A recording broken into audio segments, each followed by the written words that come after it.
here, George. Here is the question with Jaden Daniels of the Washington Commanders. A lot of folks went into the fantasy season saying, hey, look, maybe this isn't Anthony Richardson, but it could be the next best thing. I'm here to tell you, I don't know. I'm sort of feeling like Daniels could be better than Anthony Richardson. I don't know if I'm going to go there yet, all right, but I think he's in the conversation, yeah. What did we hear at draft time? A lot of people wanted a quarterback who can move, right? You don't want the guy who's going to take 5-7 steps and throw the football anymore because you want that additional rushing yards. You know, you get 50, 60 yards, that's a touchdown, right? That's why Josh Allen is so valuable. Lamar Jackson is so valuable, right? You go up and down. Jalen Hurts. You go up and down here. I think Daniels is going to be a good quarterback. I think Washington got their guy, and he can throw the football too. We know McLaurin's a really good wide receiver. It may not be much else there. We'll see what McCaffrey can be. Luke McCaffrey can be there in time. But, you know, I do have hope for him. I think at season's end, he's going to be a quarterback one. It may be a low-end quarterback one, but a quarterback one nonetheless. Yeah, I was really impressed watching him in that game. All right, now Anthony Richardson, look, he's going to have a big year. He's going to have a big fantasy year. There's no question about it. I don't know about the long-term viability here. And look, give him credit. He hung in there with the Houston Texans. My fear for him, George, is that when you go back and you watch film, if you protect the deep ball against Richardson, he could hurt you with his legs. And that may be where all of his fantasy value is coming from. I cannot see him throwing 2 70-yard bombs like he did again. That should come in time, right? Practice time. I think he will get better here. I think Richardson's going to be fine. Does need to learn how to avoid hits. All right. Once again, that hit. Remember that hit from Tua last night? He initiated it. Slide. The rules are made for you not to get hit. Take advantage of them.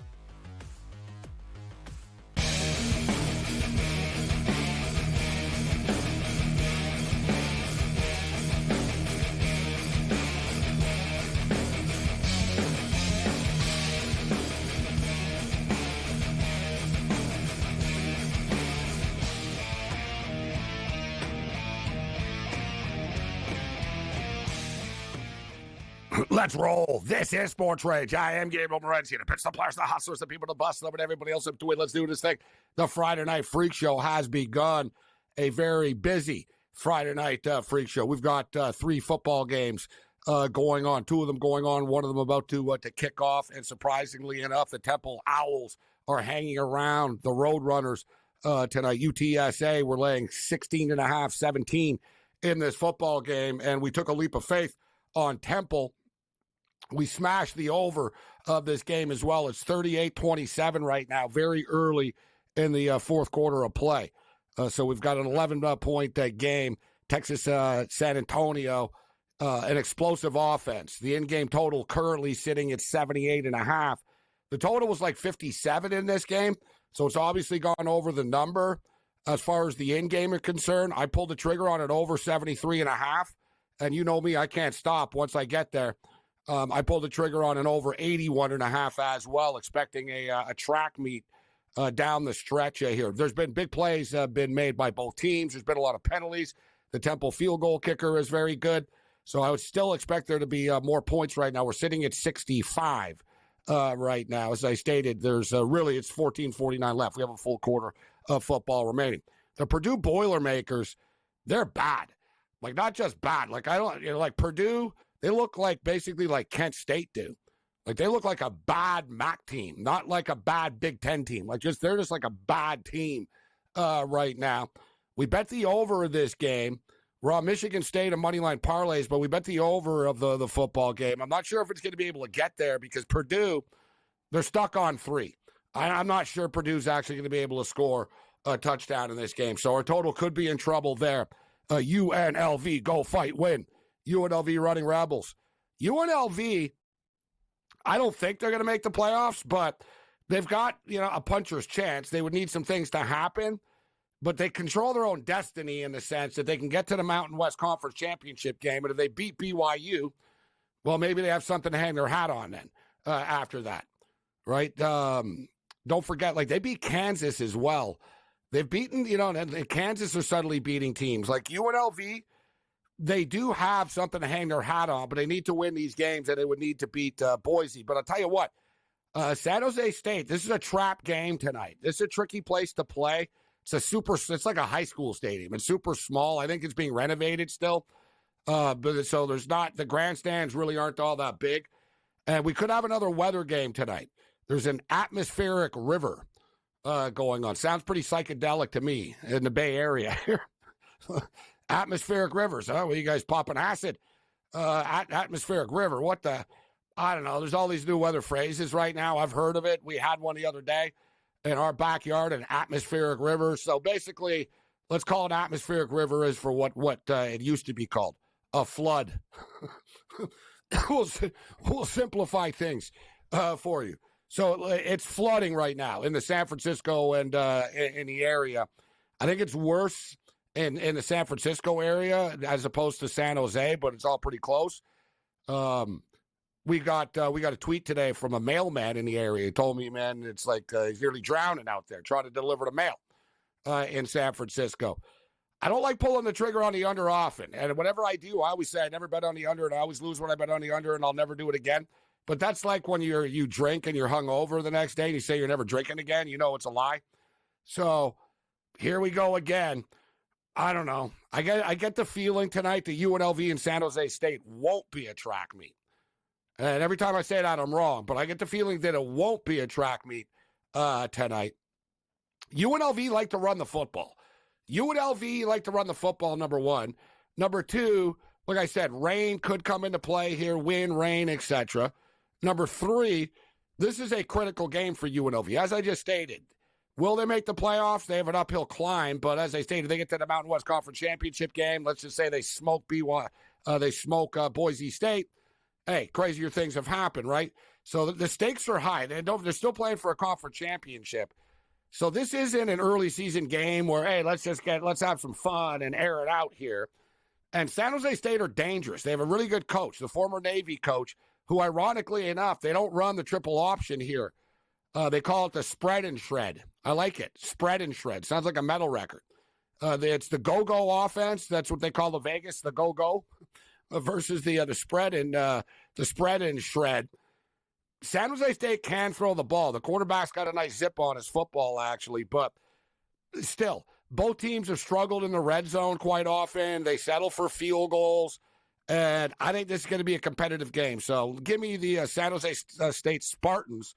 Sparty. We got two Spartans playing, Michigan State and San Jose State. But give me the Spartans plus the points, and let's go under the 61 in this football game. We're going to talk about all the big games with the coach, Terry Bowden, former coach of the year. Will step up and join us. We've got Army and Notre Dame, speaking of big-time games and outside long shots, trying to make the playoffs. Tell you what, if Army run the table and they don't lose any games and they have a win against Notre Dame, and you got Notre Dame in the playoffs right now, it'd be hard to keep Army out, even though, they probably would. And I don't think Army's going to be able to beat Notre Dame, but stakes are super high in that football game. Also for the Notre Dame Fighting Irish, Indiana, similar to Army, people, and it's funny because they play in the Big Ten, but people are still questioning their strength of schedule. And yeah, they're really good, but they haven't played anybody. So, well, now here's Indiana's chance.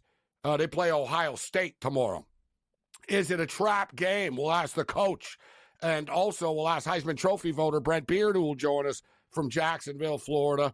Is this a trap game for Lane Kiffin and Mississippi against a suddenly resurgent Florida Gator football team who feel a lot better about themselves right now with DJ Lagway at quarterback? Big-time games tomorrow, Colorado and Kansas at Arrowhead. And I can't help but think this is just the first of many times, I guess, that Shedeur Sanders will be playing at Arrowhead Stadium in future years. And we know that Shedeur wants to be a Raider. Speaking of the Raiders, they host the Denver Broncos. Bo Nix lighting it up. But we'll go over to the Rookie of the Year odds right now. Jaden Daniels has an opportunity to put some numbers up against the Dallas Cowboys this weekend. But he's starting to hit the wall a little bit right now. Washington's offense, Washington as a whole, reality is kicking in. You can't just dummy and dominate teams in the NFL all season long before people start to figure some things out. And there is a history of Cliff Kingsbury starting off really, really strong in the National Football League. Remember with Arizona, they had a lot of hot starts, and then they would hit the wall as the season goes on. Is there something to it? Do people figure out his offense and he's not adjusting? Is it Jaden Daniels because of the rib injury? Listen, I think Washington are going to absolutely murder the Dallas Cowboys. They're going to cover the number on Sunday. But at the same point in time, I think Bo Nix is very live right now to win Rookie of the Year still. All right, there's still a lot of football left. You don't award it for who's the best quarterback in September here or the best rookie in September. We're looking at the big body of work. And not only are Denver winning games right now, and they should win on Sunday, but Bo Nix isn't just game managing. Bo Nix is putting up stats and numbers right now. And you've got to consider him as a legitimate contender to win the Offensive Rookie of the Year. Big-time college basketball game coming up. We got Duke and Arizona in the desert. Road game for Duke. Yet I'm going to take the Duke Blue Devils in this spot. Cooper Flagg, to me, is going to be the difference. I think Arizona are going to be a little bit vulnerable in the paint tonight, and I expect the Duke Blue Devils to get the road W. Give me Duke on the money line, and I think this game will have a lot of points put up on the board. Let's bet the over. We got a full house tonight. Let's rock.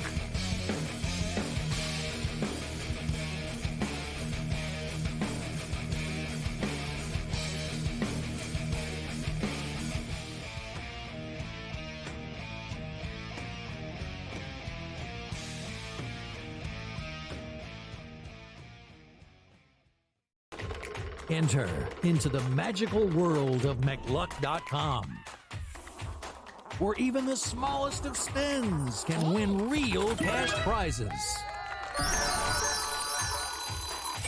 Adventure into over 1,000 of the best Vegas-style slot games. So what are you waiting for? Unlock your free welcome offer today.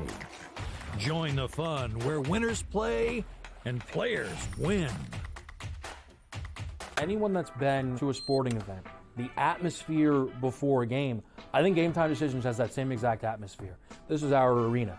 This is what we do. There is going to be an energy to Game Time Decisions that you will feel night in and night out. The excitement you get when you lock your bets in, when you're figuring out what you want to do, we can zone in on the biggest games each night. I want this to be the place that people come to before the games start so they feel as ready as possible to lock in their cards. We are going to hit every single one of those markets that you need to know about. We're going to go through every single thing, and I've got a great team behind me that's going to help me get the job done. There is not going to be a better place, I promise you, than Game Time Decisions to get that new information, react to it, and be able to then bet accordingly. We will have everything at our disposal, and we will use that to our advantage.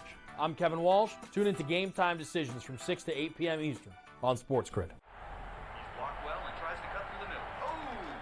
Your gut says Miami is going to win, and you should take the over.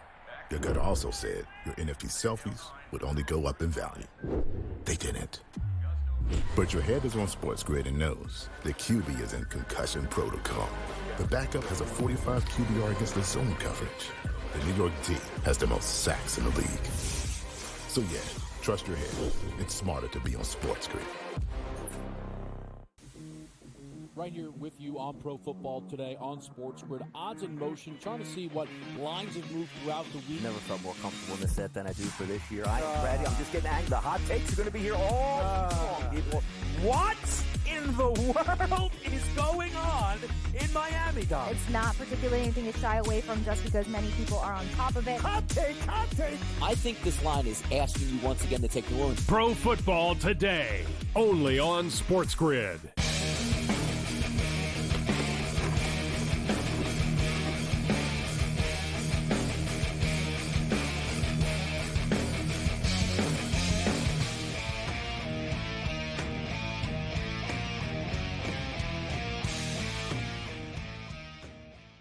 Let's rock. This is SportsRage. I am Gabriel Morency, SportsGrid Radio and Television Network, Sirius XM Channel 159.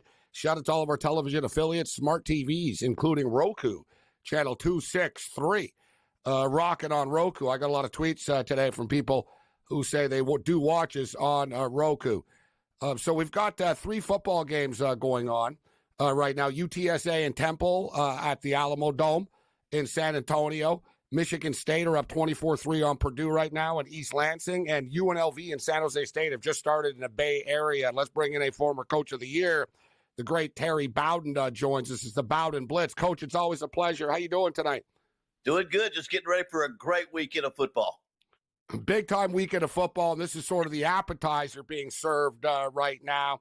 And you would have been I would have been in Clark County. I would have been institutionalized if you would have told people that UNLV are playing big football games at this time of the year, Coach. But listen, I don't think they're going to make the playoffs. They're ranked 24th right now, but they do control their own destiny to get into the Mountain West Conference Championship game and have a rematch with Boise State. But no matter what, Coach Odom has just done a great job. Isn't this one of these places? And Coach, you've been around the block and you've coached at some of these schools where you'll never win there. Like people will, like your coaching buddies will tell you, you can't win there. You can't win at UNLV, right? And here we go right now. We're talking about a double-digit win team probably. Yeah, they've done a great job there. That's been just a get hired and fired job. Just be there, be gone, unable to find a way. They've got a great head coach. Odom's done a great job. He hired my defensive line coach from ULM, Ricky Logo, who was one of my best coaches, is on that staff. And they have done a great job. And they have this ought to be a fun game to watch because San Jose State's going to throw that football around, but they don't have any defense. So it should be exciting both ways. But I still like Nevada's going to finish it off and keep on winning.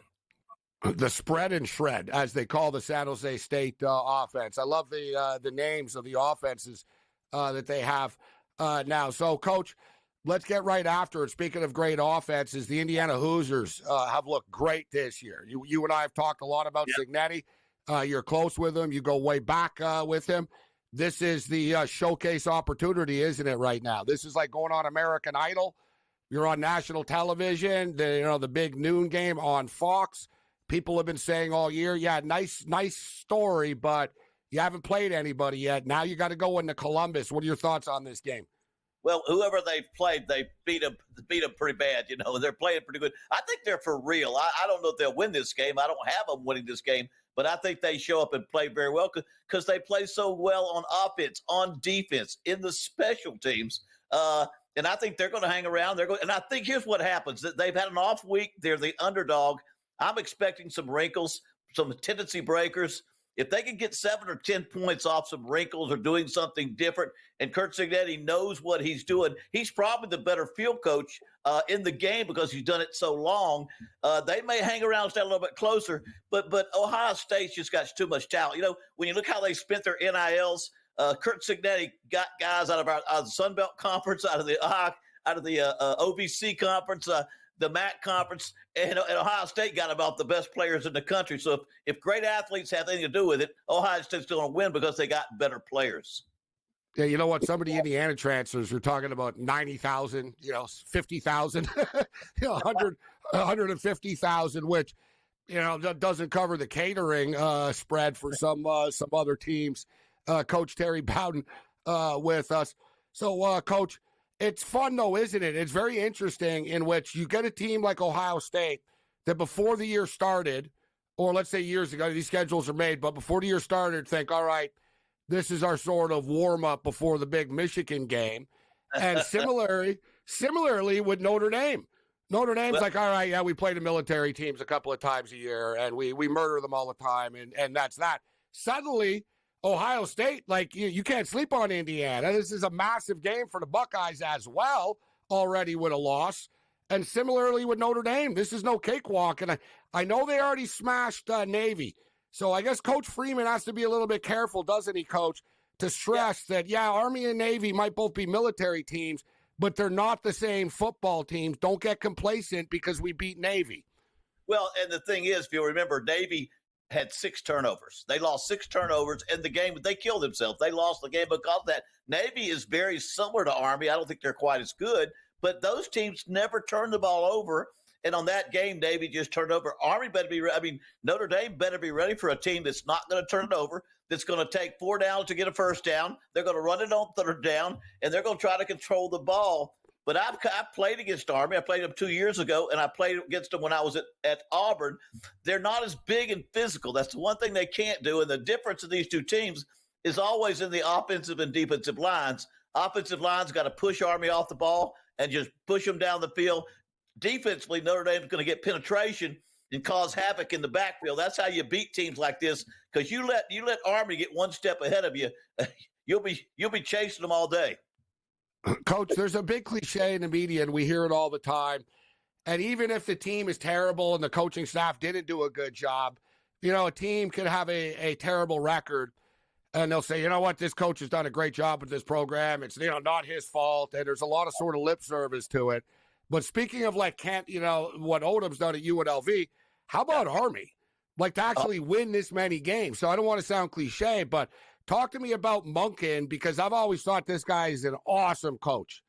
Well, he is an awesome coach, and Bryson, his quarterback's an awesome quarterback. I coached against him 2 years ago, and he does a great job taking smart, disciplined kids and putting in an offensive system that they can work together and play as a team and just play better in that system and just beat teams. Now, they haven't played a ranked team, but they are just dominating the teams that they've been playing. And he's done a great job year in and year out. And they are a better team. They've been good, but they are especially good this year. And it all goes back to that quarterback who's a veteran, and he leads them all the way. But with all that being stated, they're in tough. You like Notre Dame to roll them? Yeah, I think Notre Dame, because you're so physical, so much more talent, I like Notre Dame to at least beat them by the spread. I don't know that it'll be a kill job, but they'll beat them by the spread. Yeah, they're 14-point favorites. All right, on the other side, we'll get the coach's thoughts. Is this a trap game for Mississippi against a suddenly resurgent Florida team? Or is this kind of, can Florida keep it up after their big win against LSU? We'll ask the coach on the other side.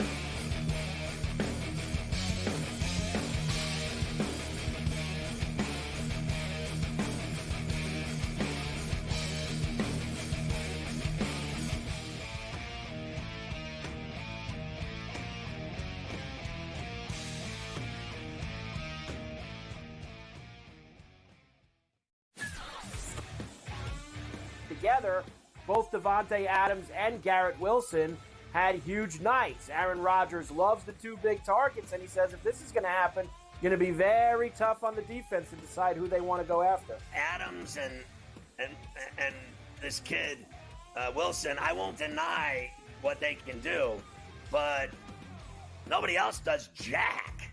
Pharrell Coast to Coast, only on SportsGrid. We live in a society right now where everybody's a snowflake, everybody's a cupcake, and everybody thinks that nothing is fair. Everything is like, it's not fair. We should have a better chance. We need more. You know what? I'm old enough to remember when you needed to have a perfect goddamn record to win a college football championship. That's the way it was. 11-1, too bad. Sports Rage tonight, only on SportsGrid. Grandma Bear, who owns the football team, probably comes in, gives a little, oh, man, you're such a good little boy out there. Congratulations, the way you coach this football team. I'm never going to fire you. Quarterly, I missed you pinching your own cheek as I was looking down and did not know we were getting. Oh, Donnie, you got such a good show there with that guy named Ben. Like, that's what your grandma would do to you when you go see her on Thanksgiving or Christmas, The Early Line, only on SportsGrid.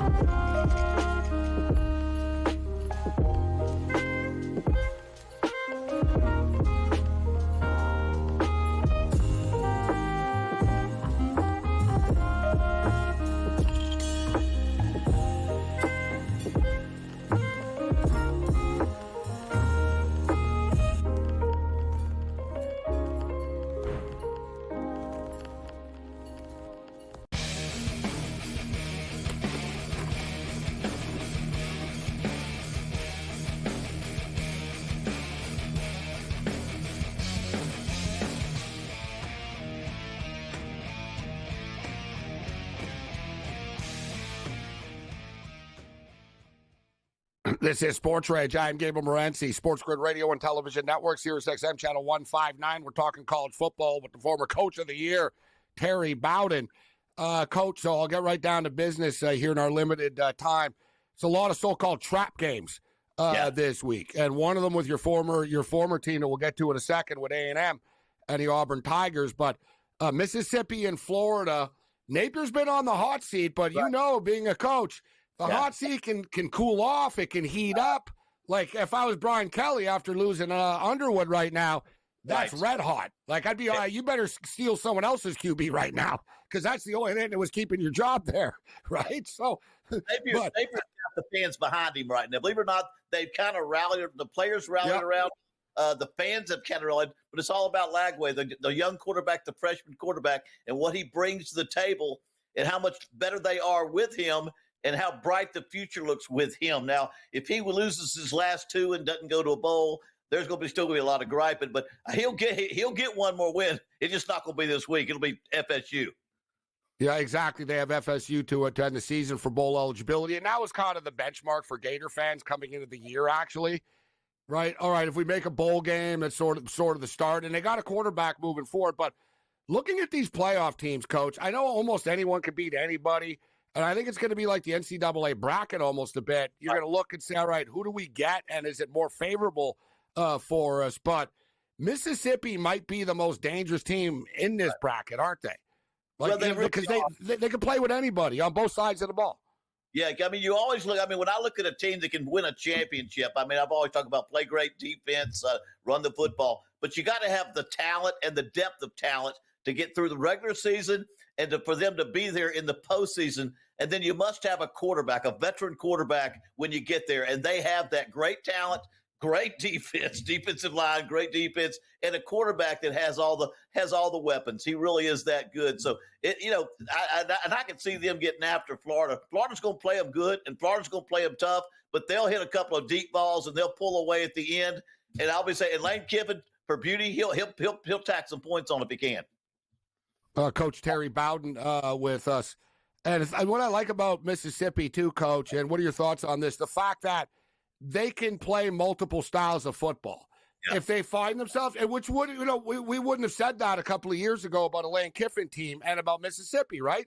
Remember, but it was a lot like Tennessee. Well, they're good on offense. They're kind of soft on defense. They play in a lot of high-scoring track meets. But Mississippi have shown, hey, we can win a 2017 style game. But if we got to get into a track meet shootout and get to the 40s, we have the talent and the quarterback to do that too.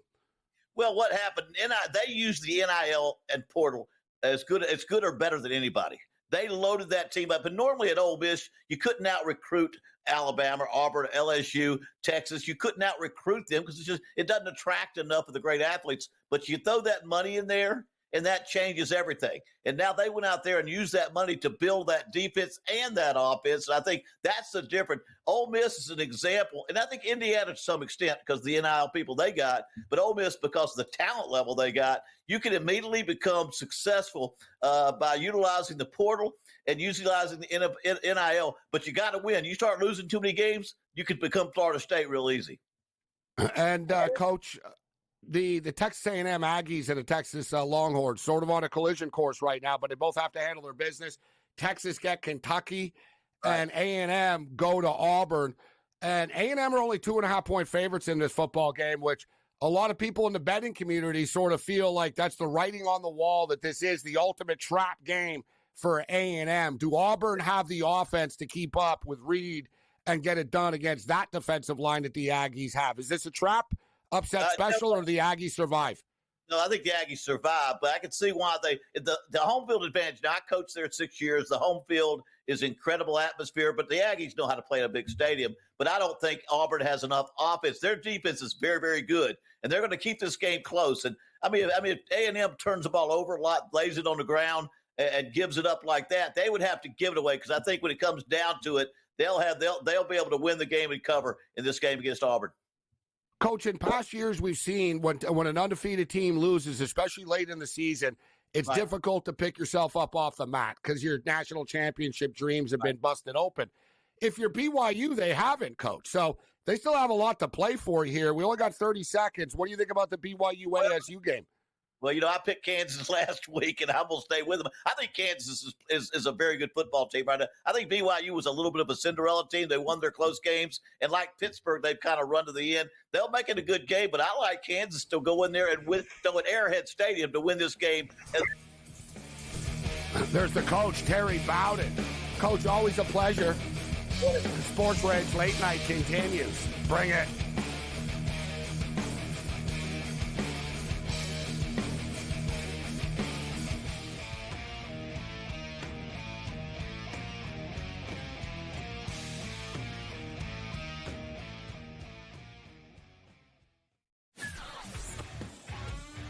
together, both Davante Adams and Garrett Wilson had huge nights. Aaron Rodgers loves the two big targets, and he says if this is going to happen, going to be very tough on the defense to decide who they want to go after. Adams and this kid, Wilson, I won't deny what they can do, but nobody else does jack. Pharrell Coast to Coast, only on SportsGrid.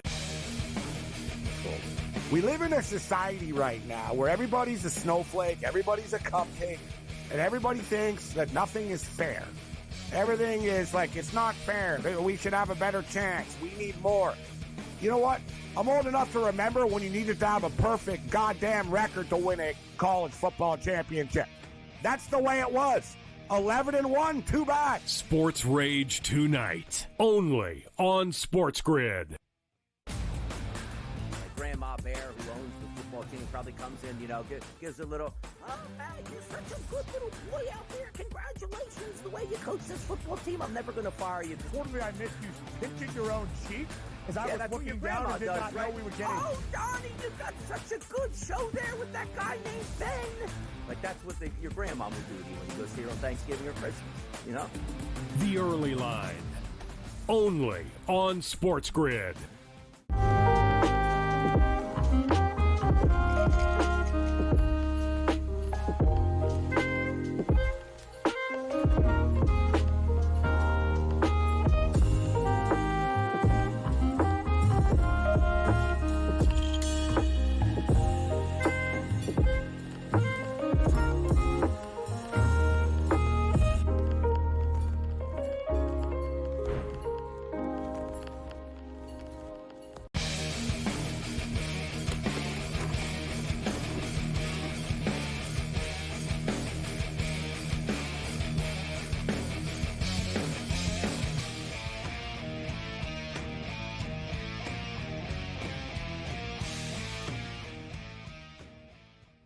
Let's roll. The Friday Night Freak Show has begun. Thanks to the coach, Terry Bowden, for joining us on the program. And speaking of college football, I've got money on Temple, the Temple Owls, which I don't say often, but I have money on Temple. And I got money on the in-game over. There's still like 6 minutes left, and the broadcast just cut away for the Duke-Arizona basketball game, which I also have money on. And I took the Duke Blue Devils plus 1.5 and over 159.5. But yeah, Cam, there's still 6 minutes left, bro. It's not a blowout. It's a 14-point game. You know what I mean? I don't know. I didn't see. Maybe it popped up. Oh, you watch the football on ESPN News or something like that. But I never really seen that. They cut away. Now they just cut away from the basketball game. And dear God, Cam, I'm going to snap. They cut away from the football game for the basketball game. Now they cut away from the basketball game for top 50 NHL saves of all time. You got it, buddy. These guys have no clue. Like the guys who are running this thing. Somebody in this truck deserves to be punched in the face. Oh, it's like, yo, bro. No, and I'll tell you what happened, Cam, just quickly. They're not supposed to be airing the basketball game. So that's what I was surprised about, right? TSN is airing the football game. They don't have the basketball game on. ESPN clearly switched and said, all right, go watch the college football on ESPNU or News or whatever the hell. We're going to the Duke game. And I understand Duke, Arizona is bigger than UTSA Temple football is. But there's some jackass right now in Scarborough. You know what? I bet you it's Eric Cohen. I love you, Cohen, but are you the one, Cohen? Yeah. Eric Cohen. I can tell you it's no, not Cohen, Eric Cohen. No, because Cohen would be the guy. Hey, guys have money on this game. Hey, you got to get the button back. Hit the button back. I'll defend Cohen. It's these idiots that don't even have a clue. I watch this stuff, Gabe. Do you know how many times this channel has 5 networks and they don't? You know what I hate? When they put 4 things on 4 of the 5. Why do you have 5 networks? You're supposed to put things on different channels. It's not that hard. But they screw up games all the time. They're brutal with college football. They cut out of the game before. I remember in the fourth quarter, you're talking 14 points. They've done it like with 3, 4. Like they just don't care. It's like, no, they don't care. No, they don't care. It doesn't matter what the score is.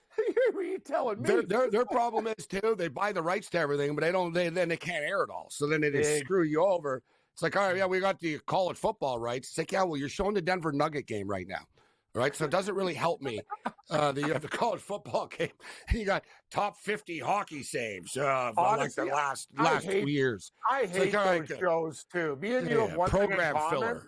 It's like, guys, I've seen some of these things from like 10 years ago. It's I don't not even cool. like that stuff on New Year's Day and Christmas. When I see that stuff, I'm like, God, you guys are lazy. Just Plays of the year. Yeah, roll the goals. And now let's show the top power. Let's show the top goals by defensemen. It's like, let's show the top save. Let's show the top slap shot videos of the year. It's like, hey, you guys are really you guys really creative minds over here You're at so your right. network. But you know what the best is too, Morency? They get lazy around like number 28 after they've done the first ones. It's like just regular goal. Well, yeah, you're out of good ones. Like, you know what I mean? There's only so many. Guys. Woo, you can't do a top 50. You can do a top 10. Like, you know what I'm saying? Like top 5, top 10. Me and you should be running the networks, but too many people would be in trouble. 44-27, Texas San Antonio. The Roadrunners are up on Temple. So Temple are covering barely. Actually, no. You know what? Depending on your number, actually, it's sort of a push as it is right now. I've got Temple plus 17, and actually they're down by 17 right now. I really could use some more points in this game. It's kind of hit the wall. I need another touchdown, and I can't see it because they went to an NBA game and a college game that they cut away from. Michigan State. This game's on Fox. We do get this game. I got over in this game. We're at 34 right now. Late in the third quarter of play. We got a puncher's chance. Michigan State right now are on the Purdue 15-yard line. If we can get a touchdown here, we need 2 touchdowns. So if we can get another touchdown here, we got another full quarter. Purdue's offense is just pretty anemic. And then we got UNLV and San Jose State, Cam. This game is this game's gone fast, bro. I was going to say they played how many minutes they played. They've already played 12 minutes of the first quarter. Wow. It just started. It did. It literally just started. This game has gone by really, really quickly. And I rarely bet unders, Cam, but I'm on the under 61, and I'm on San Jose State plus the points in this game. Love those picks. And the thing is, sometimes you got to take unders. I just think that number is way too high. We talk about horse racings and clean rides. Come on, man. That's nuts. 61.5, that's a high total. Well, San Jose State will want to shut things down. I like the under in that game as well. I would have kind of been more on the over, Cam, and I'm hopefully I'm not a public mark on this and I'm falling for it, but there's floods in the Bay Area. It's an atmospheric river. It's been raining like floods, so they've had bad weather. Yet, whatever, dude. I saw a shot before the game started. It was just cloudy. So, right. So, I don't know. It was just cloudy, but there could be a weather factor here. But both teams have, and speaking of weather, this is going to be something. We'll get to this later, guys, because this is going to be relevant this weekend. We saw last night the snow globe, the Charlie Sheen game, the Charlie Sheen New Year's Eve game. I called it a snow globe last night. Now everyone, the snow globe game. But it's a Charlie Sheen game, Cam. Like I said, the field is whiter than Charlie Sheen's coffee table on New Year's Eve. I do a show with my buddy, and I gave him that joke. These guys were literally like spitting out their beers when I put in my NFL picks this week at the local tavern. Like they loved it. I was like, oh, that was amazing. I go, that was a good joke. That was the best Charlie Sheen game. It's a lot of snow. Yeah, but so my point is, so now though, I'm watching Michigan State and Purdue, and this game is in East Lansing outside of Detroit. And same thing, it's starting to snow a bit. They just showed it's not hitting the field yet, but it's sort of one of those up in the stands in the stadium. It's blowing around up there. So we could keep your eye on this, guys, for tomorrow, right? Midwest games, essentially, right? Is there going to be wind? Is it going to be snowy again tomorrow somewhere in the Midwest? Hell, they're playing in Columbus, Indiana, and Ohio State's in Columbus. What other games are sort of in bad weather situations? It's that time of the year to start keeping our eye on it right now, as we saw last night in the football game. All right. UNLV have taken a 3-0 lead. All right, we got NHL hockey as well. And you know what? I was just about to say, hopefully they haven't scored yet, but I like the Ducks tonight. They were plus 150. They're up 1-0 right now on the Sabres. I'm watching the game, and even though the Sabres are trying, the Ducks look really good tonight. Like if I can only take the Sabres. Cam, the Ducks have won 3 of their last 4 games outright. Another thing, Kev, Hold on. To say something? It's like sort of like we talked about the Canadians last year a bit. For a while, the Canadians were a 500 team, but they were a big dog. It's the same thing, Cam. The Buffalo Sabres are 9-9-2 or whatever. The Ducks are 8-8-3, or like the Ducks are literally smack dab 500, Cam. 8 wins, 8 losses, and blah, blah, whatever, 3 overtime losses, whatever. They're 8-8-3, but they're plus 150. You got a 500 team that's being treated like a bad team still, right? So it's pretty good advantage, I thought. You know what? It's a great point you bring up. And I said that to Sherapan. I'm like, the Sabres opened up today, Gabe, at minus 145 or 55, depending on your book at FanDuel. There must be injuries, Cam, that we don't know about for the Ducks. There must be some dude there. I don't know. It ain't that important because I'm watching these guys. They look good. And another thing is, let's give Gibson's finest I like a the little Ducks bit of coming credit. into the year, Cam. They've got a lot of, this is a team. They're not full, this team, but they've got a lot of skilled players, and they've got a lot of really good skaters on the Ducks. Like they fly around this team. Like they're more competitive. Like I said, I like them coming into the year. I told people, you know what? The Ducks won't suck as much as people think. Like, I'm not surprised they're 500. The Ducks don't take days off. They're a hardworking team. They might not be the most talented team, but they got a couple really good young players, and they're getting good goaltending too. Like, I'm watching them right now. Everybody's busting their ass on this team. They work hard. Why are the Clippers 4.5-point underdogs right now? No idea.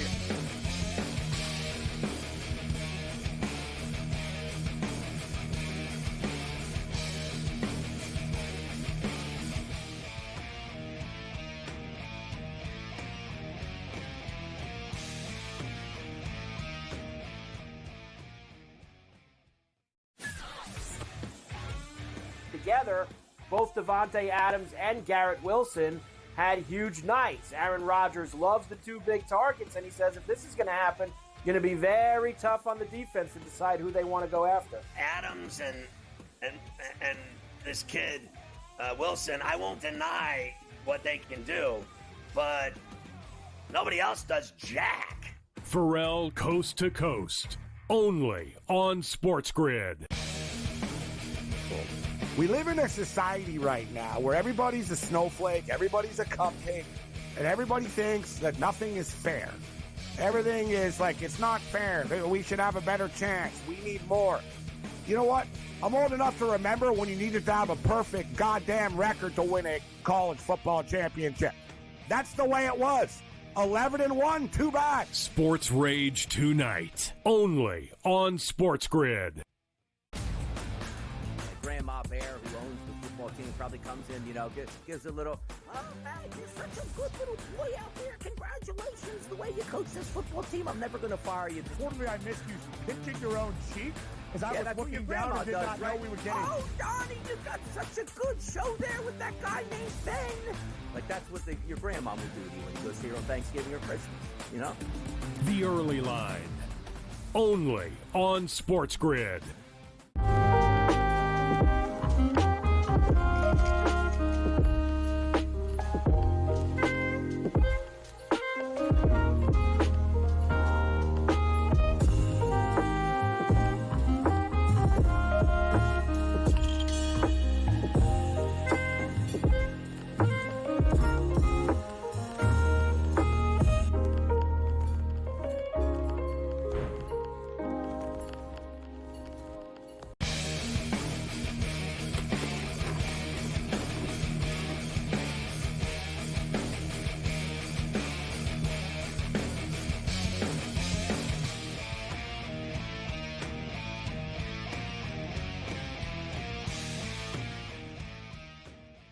All right, so the Ducks are up 1-0 on the Sabres right now after the first period of play. I don't know, maybe it's just me, but all these games seemingly are going fast, or maybe it's just because I've got money on these college football games, and I got my eye on that as well.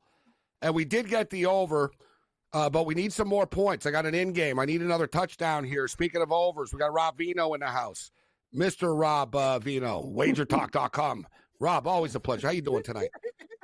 How are you guys tonight, Gabe? I know you're talking about that UTSA game where I didn't keep investing as it got higher and higher. I mean, I was happy with Didn't 55.5 look absolutely stupid, though, like legalized stealing in that game, betting over? Gee.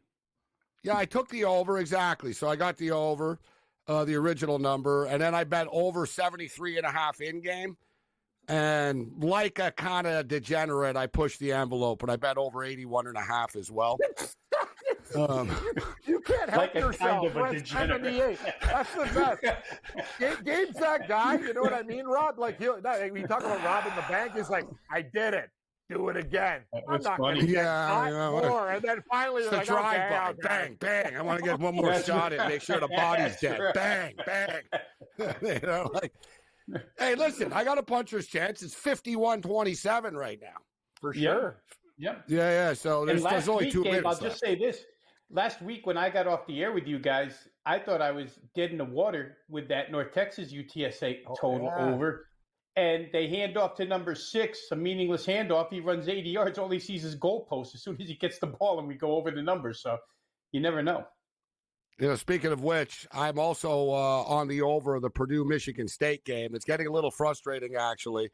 Stuck at 34 right now as we're going into the fourth quarter of play. Purdue do have the football, and Michigan State's 34-yard line.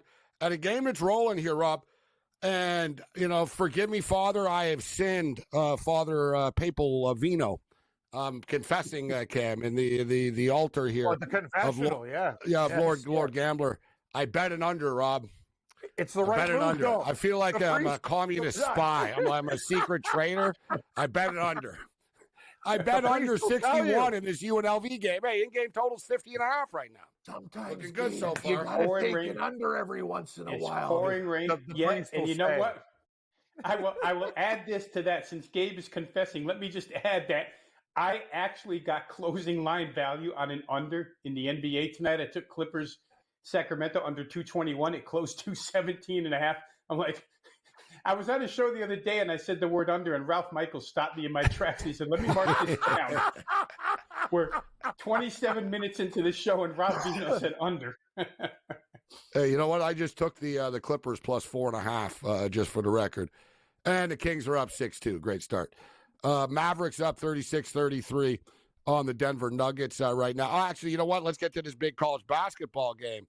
Speaking of totals, come on, Rob, what was it? 159.5. I went over. It's 157.5 right now. I did bet the over here, and I took Duke plus the 1.5. What are your thoughts on that one? That game's going on. I don't like when we're on opposite sides. I have the other side. I took Arizona minus the 1.5. We'll see. I thought home and McHale maybe tonight. Tommy Lloyd's bunch could get it done, but I didn't really get a good read on the total, Gabe, honestly. At 160.5, whatever it was, I let that go, but I did take the Arizona side. So I think we're at odds on something last week, too. You probably got the best of me. I'm not sure. Yeah, don't mess with me, Rob. I know. Rob, you know now. Don't mess with me. No, I'm kidding. Kidding. We love Rob. Hey, all kidding aside, Montreal mob in him coming out. Yeah, exactly. Yeah. Here they come. They're a rough bunch over there. Oh, they are. Don't mess with those guys. That's why Arturo, we're talking about that. Arturo Gotti, boxers from Montreal. Arturo Gotti, the Hilton brothers. But all kidding aside, how about this, Robert? I bet this game tonight, and I bet the over as well. I laid 5 points with the Wisconsin Badgers against UCF, and we bet the over 147.5. Got into whatever, the high 150s. This is not, and Cam, for the record, if you're not seeing this Wisconsin Badger team, they already beat Arizona in a track meet, Rob. Yep. They already beat Arizona earlier this year. This is not the old school Bo Ryan Wisconsin Badgers. Like, these guys score 45 points and a half, not in a game anymore. They're putting points up on the board, Rob. They're a good basketball team. Kind of a sleeper right now. The odds makers starting to catch up a bit, but not fully on the total. But I laid 5 with them, and they smashed UCF tonight. Bo Ryan looks like a Badger. Remember we say Coach he's got that. Bo Ryan is a Badger. Coach K was a devil. Ralph Friedgen was a turtle. Yeah, we said, Rob, if you coach a college football team or something long enough, or a basketball team, you end up looking like the mascot. Like Coach K, remember when he was mad, he'd sit on the bench. He looked like a devil. Like you could see the horns. And he was like, just like Ralph Regent. That's the one that we realized years ago. We're like, look, the guy looks like a turtle for real. Like the Maryland Terrapins. He's a big turtle. Moving all slow on the sideline. People start looking like they're dogs. This is a real thing. Yeah. This is not made up. It's a good call, KB. Bo Ryan just looked like a mean dude, like a badger. You're right. He looked like he had a badger angry all the time. Too. Angry. Yeah, it's angry badger. I'll say this, Gabe, real quick, just to add on to your comment about Wisconsin and the difference in style this year. Earlier in the week, I caught the over on the UT Rio Grande Valley game against Wisconsin. It was like 87-84. Wisconsin almost lost that game, but still it hit 171 and was an easy over. So totally agree with you. I don't know that odds makers have thoroughly caught up yet, but they will eventually. Yeah, you know, it's almost like the Iowa Hawkeye football team. All right, so listen, we're up against it here, Rob. Let's get after it. What are you looking at tomorrow, college football? Couple of things I like. I mean, if we just want to scan through the big games first, Gabe, I thought Ohio State was the right side against Indiana. I think it's one of those games where Cignetti's had a bye, and he's probably got to out-scheme the opponent. Obviously, they can't out-athlete him. So if he's got enough scheme in him to beat Ohio State, God bless him. But they've only given up 2 touchdowns in the last 4 games. And another one real quick, the Louisville-Pittsburgh game, over 57 with Holstein back now at quarterback. I like that game to get into the mid-60s. All right, we'll have more on the other side with Rob. We'll talk a little more college football and see what he thinks about the NFL card. Colorado and Kansas tomorrow afternoon at Arrowhead Stadium. Total 59.5. Big-time game right there.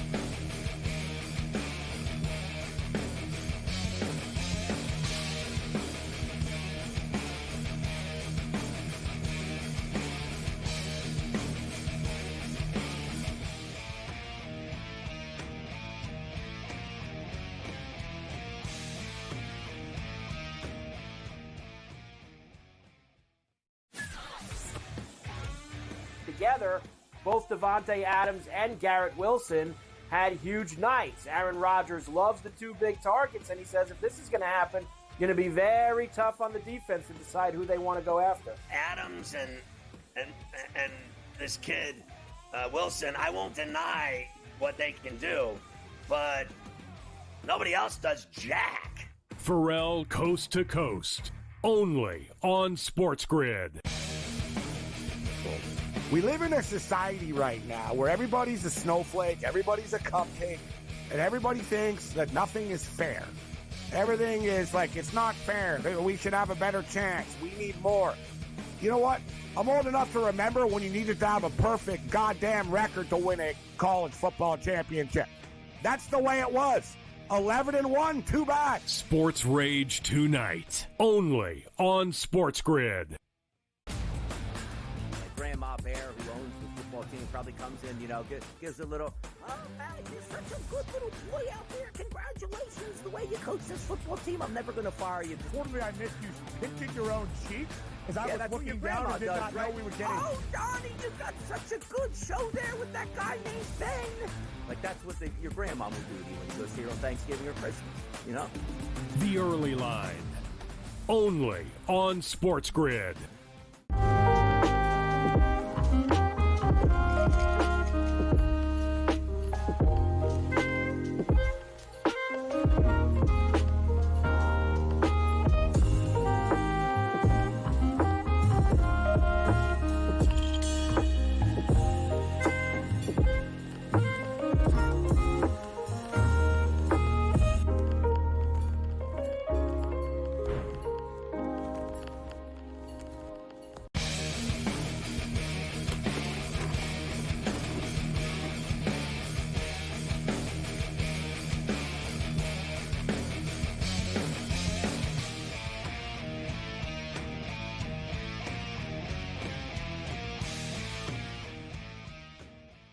This is Sports Rage. I am Morency. A lot of stuff going on in the college football world, and Rob Vino, Bryce Underwood was going to go to LSU. A lot of people are talking just solely, he got paid so much by Michigan. He could have got paid so much by anybody, guys, right? He had every school in the country. So it's not like, Michigan just paid the most. It wasn't really just about that. But LSU struggles this year certainly didn't help. And that was the one thing, Rob, that Kelly could hang his hat on, kind of, right? And even in people in Baton Rouge last week were like, yeah, we'd like to fire this guy and send him back to the East Coast, man. Right. But he's got Underwood coming in next year. And if we fire him, Underwood's going to leave. Well, Underwood left before they fired him. Like, wow.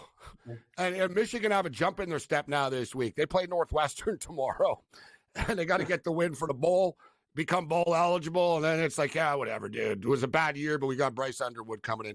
Just quickly, Ryan Clark, whose son plays on Notre Dame. So Pittsburgh Steeler Ryan Clark, ESPN football analyst. He's on 24 hours a day. So everyone knows who he is. But his son, he knows. And I don't know, he played at LSU too. So he basically said himself, he said, I'm telling you guys right now, he said, Bryce Underwood is better than Jaden Daniels, C.J. Stroud. He listed off Lamar Jackson. He listed off all these quarterbacks. And he goes, I've seen this kid. I know this kid personally. And he basically said, he is him. He's the next thing. So hopefully we're right back in the mix next year with him. So, Rob, what about that Kansas-Colorado game? We're going to get a track meet tomorrow, or am I walking into a trap here at 59.5? Well, if you're walking in, I walked in with you, so I think we're going to get over in that game. Me and Rob getting busted. Double homicide. Honest to God, guys, I mean, who can stop Colorado's offense right now, honestly? I mean, Shedeur honestly looks like the best quarterback in the class. I know Cam Ward's had a tremendous year, and he's very close. Maybe I'm using a piece of paper to separate the two, but Shedeur, that receiving core, and KU has come on offensively like crazy. Like they should have played all season long. So I would expect that track meet in Arrowhead Stadium. I don't know who calls that thing GIHA, whatever the insurance company is, but it's still Arrowhead to me. I think that game gets over. It should get a mid-60s. I'm with you, Rob. These new sponsors suck. Yeah. There's nothing memorable. That's the whole thing. Like, be a product. Everything like about Kansas City sucks. Name of their stadium, everything. Screw that. I'm with you. How about Mahomes? How about Mahomes and Kelsey getting robbed during the Chiefs game? Well, yeah, that's crazy. Get better protection. South American cartel. That's what I thought, Cam. I'm like, how the hell, if you're Mahomes, he's like, they stole like hundreds of $1,000s worth of jewelry, his Super Bowl jerseys. And I'm thinking, what, man? You don't have like a bro at home with a gun? Like, you know what I mean? And say, listen, I'm Patrick Mahomes. I have like 3 Lamborghinis in my driveway. I'm dumb. I'm going to go to the game and no one's. It always baffles me. You hear about this in LA all the time. You know, Lady Gaga's house robbed as she's playing at SoFi. It's like, you don't have a security guard at your house? But anyways, what do you like? Right. Speaking of LA, a security guard and a 1,000-pound safe. Rob, back to you. Like, seriously, like, what are you guys doing? Idiots. It's not that good. Man. Eagles and Rams. Rob, what's the word in Philadelphia? Rob Vino's in Philadelphia. What do you think about the Sunday nighter? I get the feeling the Rams are the side. They might be. I like the Rams, but I will say, you asked what the feeling is in Philadelphia. And it is funny how, as the wind changes, the attitude of the fan base and the media changes here. It's hard. You know how it is. New York, Boston, Philadelphia, they're all hard as far as fan base and media are concerned. But they're in love with this team right now. And really, there's not a lot not to be in love with at this point in time. They're healthy. They're talented. The defense is coming around a little bit under Vic Fangio.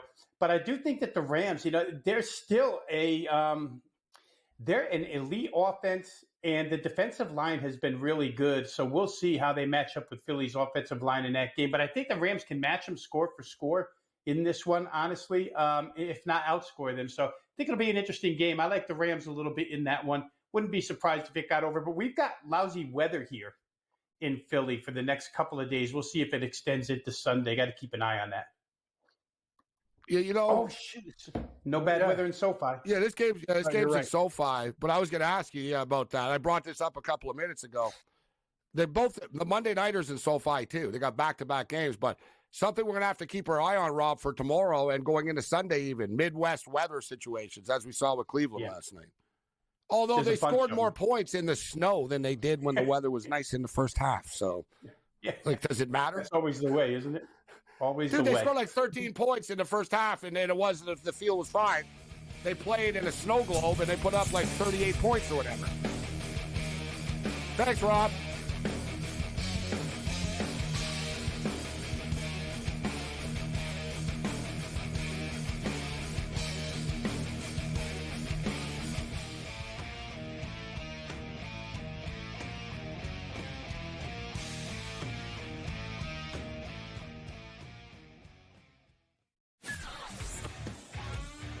together, both Davante Adams and Garrett Wilson had huge nights. Aaron Rodgers loves the two big targets, and he says if this is going to happen, going to be very tough on the defense to decide who they want to go after. Adams and this kid Wilson, I won't deny what they can do, but nobody else does jack. Pharrell Coast to Coast, only on SportsGrid. We live in a society right now where everybody's a snowflake, everybody's a cupcake, and everybody thinks that nothing is fair. Everything is like, it's not fair. We should have a better chance. We need more. You know what? I'm old enough to remember when you needed to have a perfect goddamn record to win a college football championship. That's the way it was. 11-1, too bad. Sports Rage tonight, only on SportsGrid. Grandma Bear, who owns the football team, probably comes in, gives a little, oh, man, you're such a good little boy out there. Congratulations, the way you coach this football team. I'm never going to fire you. Totally, I missed you pinching your own cheek as I was looking down and did not know we were getting. Oh, Donnie, you got such a good show there with that guy named Ben. Like, that's what your grandma would do to you when you go see her on Thanksgiving or Christmas, The Early Line, only on SportsGrid.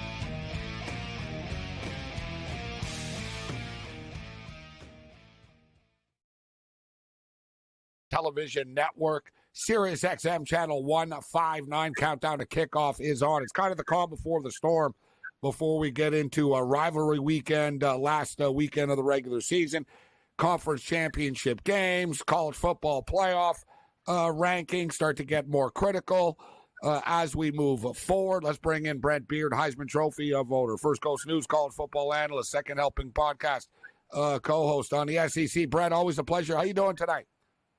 Well, our show mascot, Chino, and I are doing very well. It's good to be with you as always. And listen, like you said, it's hard to believe, Gabe, that we have 2 games left in the regular season, how quickly it's gone. But everybody's minds are on the playoffs, and deservedly so. So great to be on with you. Yeah, you know what? We're getting to the end of the regular season, but there's still a lot of football left to be played this year. And I'll tell you what, it's very, very confusing still as well. SEC chaos right now.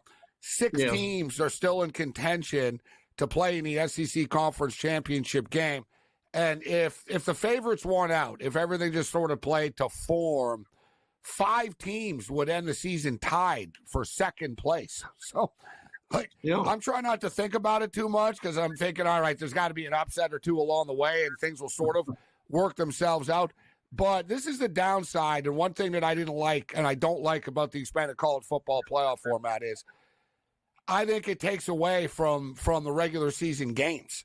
They don't mean as much. Yeah, they still mean something, but they used to have to be perfect. You don't have to be perfect anymore, or maybe you could lose once. And I don't think it's a healthy situation when coaches are openly admitting they'd rather not play in a conference championship game so they don't lose and or they don't get injured, and they'd still be in the playoffs anyways. As Lane Kiffin says, quote, I've talked to other coaches, and it's kind of you get the feeling from some other coaches that, they don't really want to be in it. Speaking of the SEC Conference Championship game.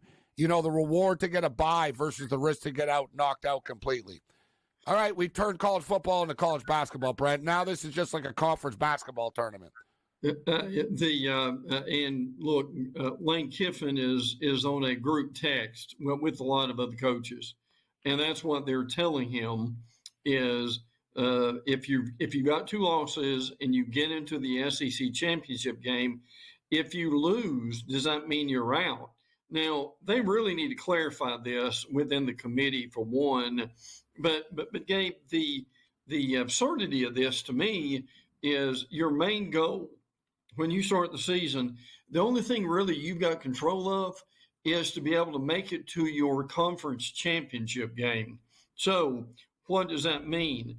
It means if you're good enough to get to the conference championship game and you're one of the 2 best teams in the conference, my question is, shouldn't you be able to win or lose, be able to be in the playoffs at that point? So that, yes. So to all your points are correct.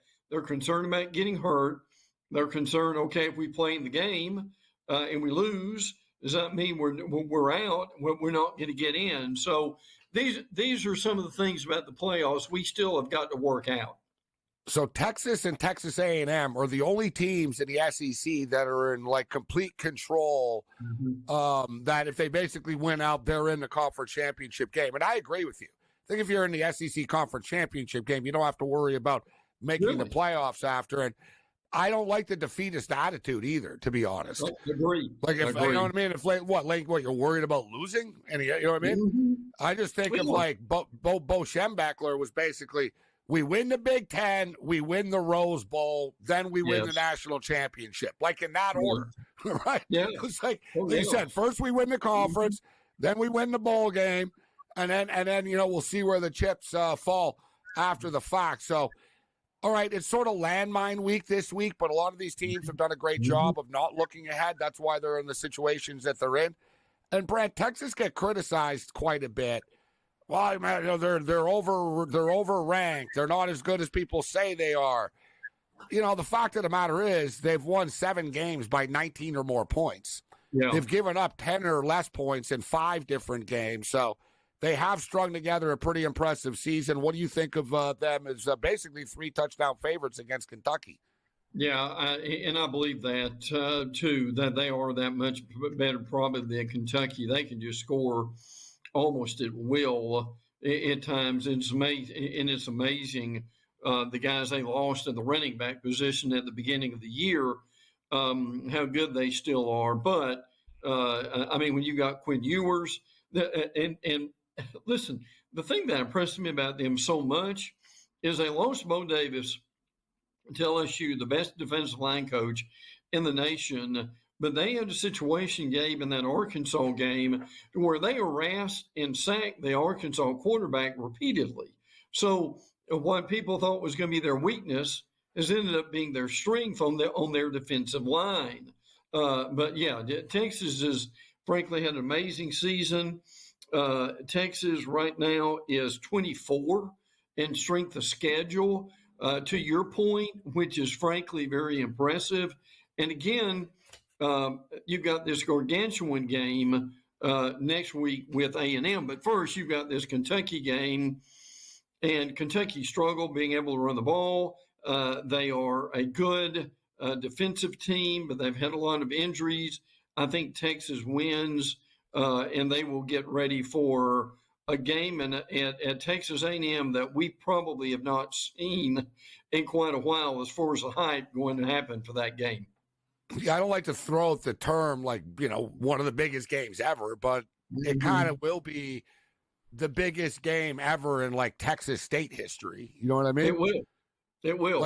As far as and they're not even hiding it. They're talking about biggest game in Texas A&M history type of deal. Right? I mean, they're, but they could both be in the playoffs. They're both going to be in the playoffs. So I don't want to get too. Yeah. But the thing is, A&M are sort of that one team that they're concerned about it, right? A&M is sort of thinking, hey, if we don't win, we might not be in. And as you stated, you get into that 3-loss conversation. As far as Texas A&M is concerned, Brent, we got about 2 minutes here before the break. As far as A&M is concerned, what about their trip? It is a night game. They're going to Auburn on Saturday night. What are your thoughts on this game? Does A&M get it done there? Yeah, I'm going to say yes because A&M's the better team. But the thing about it is you've got a lot of people looking at, the game's at Auburn. They're due to win a big game. So naturally, that can happen. I'm not sure that's necessarily true. Peyton Thorne is still struggling. They are, to their credit, trying to get the ball to the wide receivers at this point. But look, Gabe, if you're Hugh Freeze, you've got to run the ball 20 to 25 times to Jarquez Hunter, don't you? He's the best running back in the SEC, and if he makes that mistake again, and A&M gets up on them, it could be a long day for them. So to me, if you're looking for a key to the game, it's how many times Jarquez Hunter runs the ball. Is it me? Am I crazy too, Brent, that I don't really hear the name Mike Elko very much as far as like when getting credit? As you know, how quickly. I mean, his first year. And amazing after losing the first game as well. But as you stated, the Peyton Thorne, listen, you are.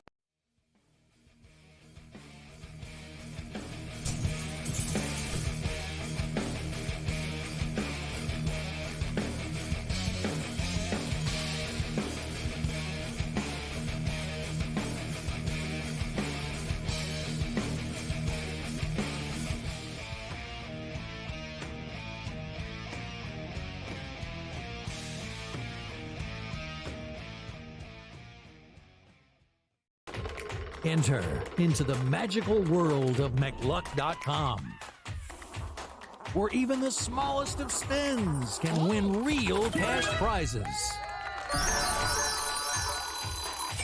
Adventure into over 1,000 of the best Vegas-style slot games. So what are you waiting for? Unlock your free welcome offer today.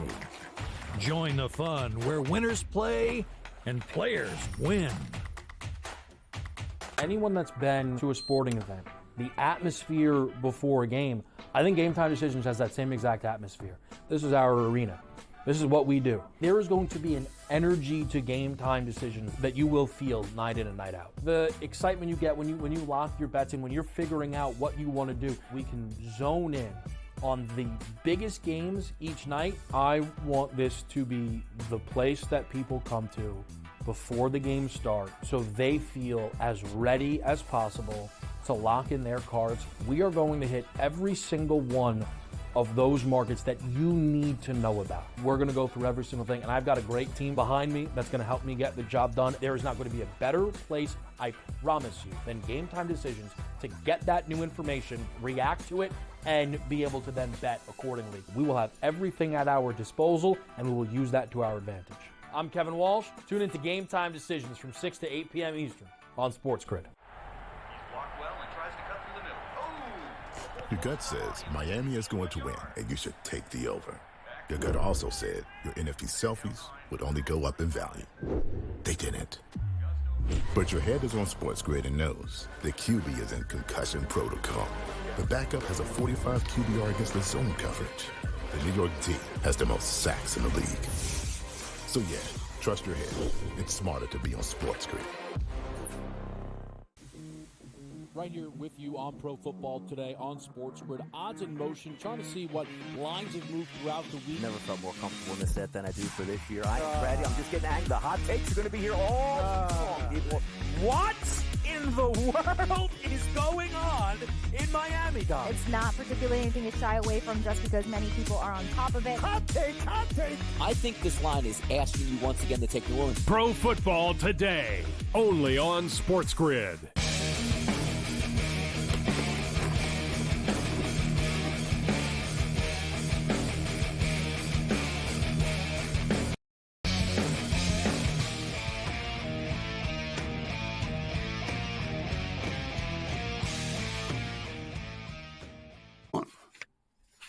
SportsRage Late Night continues. I am Gabriel Morency, radio and television network. We're talking college football with the awesome Brent Beard right now. And Brent speaks at the Gator Club. Is in Jacksonville, Florida. And there's obviously been a lot of talk about Billy Napier this year, Brent. And if there was ever a coach that kind of needed a statement, big-time win against a school that the fan base doesn't like, it was Billy Napier in Florida getting the win against LSU. You know, that was a big time, that was a big time win for them. You can just sort of see the enthusiasm with the players, the fans, and they sort of remembered, oh, yeah, you know what? We are pretty good and we can beat people. And I think it's all because of their quarterback now, DJ Lagway, and the spark that this kid has provided. Yeah, there's no doubt about it. I mean, he stabilized this offense. And remember, Gabe, they beat LSU with Lagway basically on one leg because of the hamstring injury that he's got. The other group that really was surprising in that game was the Florida defense. They sacked Garrett Nussmeier 7 times, Gabe. That had a lot to do with that game. Tremendous win for the Gators. If they beat that, I'm not sure they can beat Ole Miss. I'll be honest with you. With Ole Miss and that defense playing well, and what Ole Miss can do on offense, that may be a bit much for them. But they can beat Florida State. They win 2 out of 3. They're 6-6, and I can guarantee you, a lot of the Gator fans I talked to before the beginning of the year, Gabe, they told me they would sign a contract for 6-6 in a bowl game right now, and that was with the schedule. Yeah, with the schedule the way it was, that was kind of the benchmark, actually. All right, let's see if we can get to a bowl game to sort of get back on track. But Lagway will provide, and then plus you make the bowl game, you get the extra practices, you win a bowl game, suddenly you're 7-6, and you've got enthusiasm going into next year. Oh, and then you also have other schools offering Lagway a lot of money to leave, too. Yeah, really. Right, that'll be the next step. Hey, kid, you look pretty good with the Gators. How does $2.5 million sound in transfer? Right. But to me, guys, how about this for the difference, though? With Lagway, when Lagway plays, the Florida Gators average 7.4 yards per play. When he hasn't played, they average 5.4. That's a full 2 yards per play. It is. So let's say you run 50, 60 plays in a football game. We're talking about that's a couple of touchdowns. What a difference this kid makes. Like the big play capability too, right? Just those sort of third down surprise plays and big chunk plays that he can make. And look, they were winning without their best running back in Montrell Johnson. That's a thing that really has amazed me, frankly. Now the recruiting is getting better. They do have some backs and they're all young. Listen, Gabe, the strength of this team is in their underclassmen. That's a thing that's so impressive. So they've got a real future, and if they can hang close to Ole Miss, beat for Florida State, they get to a bowl, and I think that we've got a situation where Billy Napier, the coach we thought will be fired at the beginning of the year, will be back next year. Now all he has to do is to apologize that people live with their mothers in their basements in Central Florida, and everything will be fine. You know what? This has been the year, Brad, where we find out what coaches think of the fan base. How about Mike Gundy? Yeah. All these people can't pay their own bills. They're losers. That's why they come after me.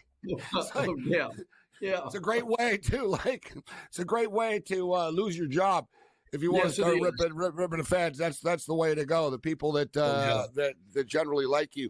So listen, before we get out of here, we got to talk about Alabama and Oklahoma. This game would be a little bit bigger if Oklahoma hasn't struggled the way that they have. But here's Oklahoma as well, knocking on the door of bowl eligibility. Like the season, it was sort of like the Florida win against LSU, except this is even bigger. I mean, it would salvage the season almost. You know what I mean? Like if they could pull off this upset somehow. Right. It's amazing, Brett. It's the first time since 1997 that they're double-digit home underdogs. Yeah. That's a lot, so it's been like 27 years since the Sooners have been double-digit home underdogs. And all the critics, and it's been a roller coaster year for Kalen DeBoer. But what's pretty impressive, with a win this week, he would become the first Alabama coach to win 9 games in his first season since 1931. So you do something that Bear Bryant and Nick Saban didn't do, yet Feinbaum's killing this guy every week.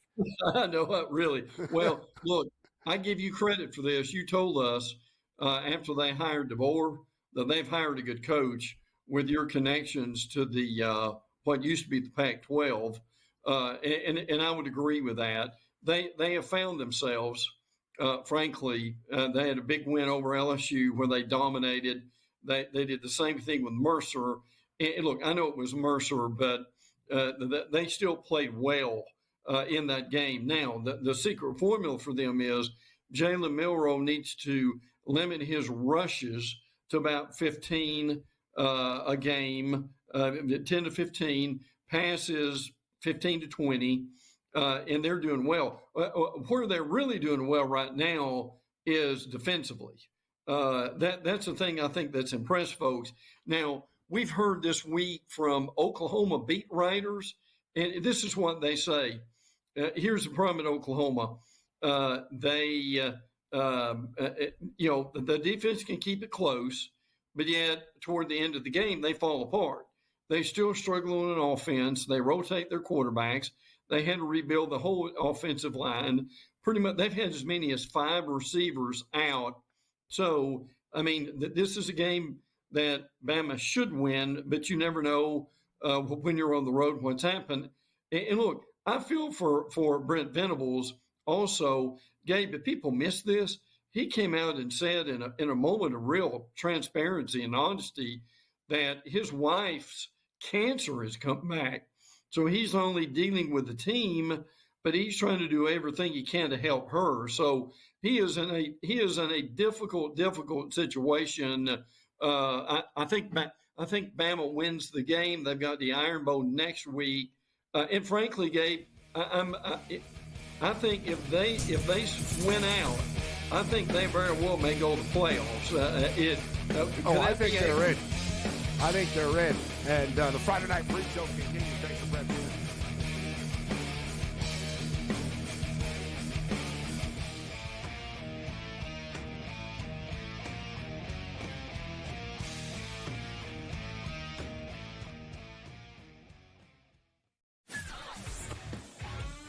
Together, both Davante Adams and Garrett Wilson had huge nights. Aaron Rodgers loves the 2 big targets, and he says if this is going to happen, going to be very tough on the defense to decide who they want to go after. Adams and this kid Wilson, I won't deny what they can do, but nobody else does jack.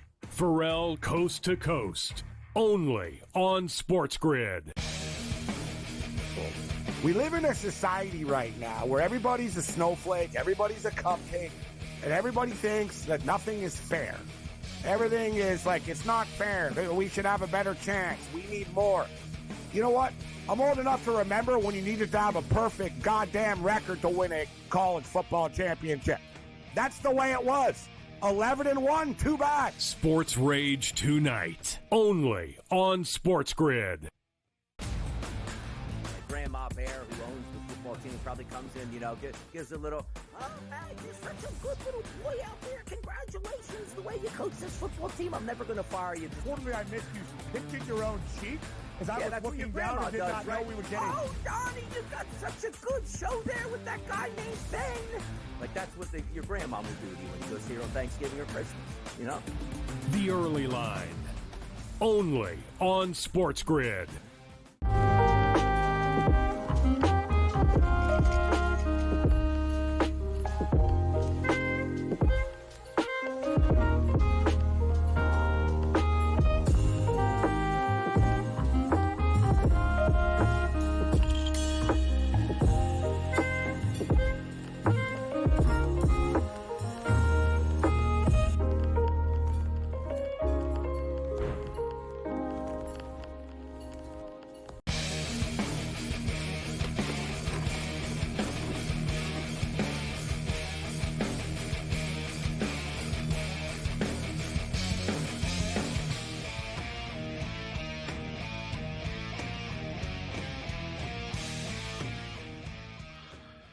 This is SportsRage. I'm Morency. Thanks to Brett Beard for joining us on the Friday Night Freak Show. Although Tony Finn puts the freak in the Freak Show part of the Friday Night Extravaganza.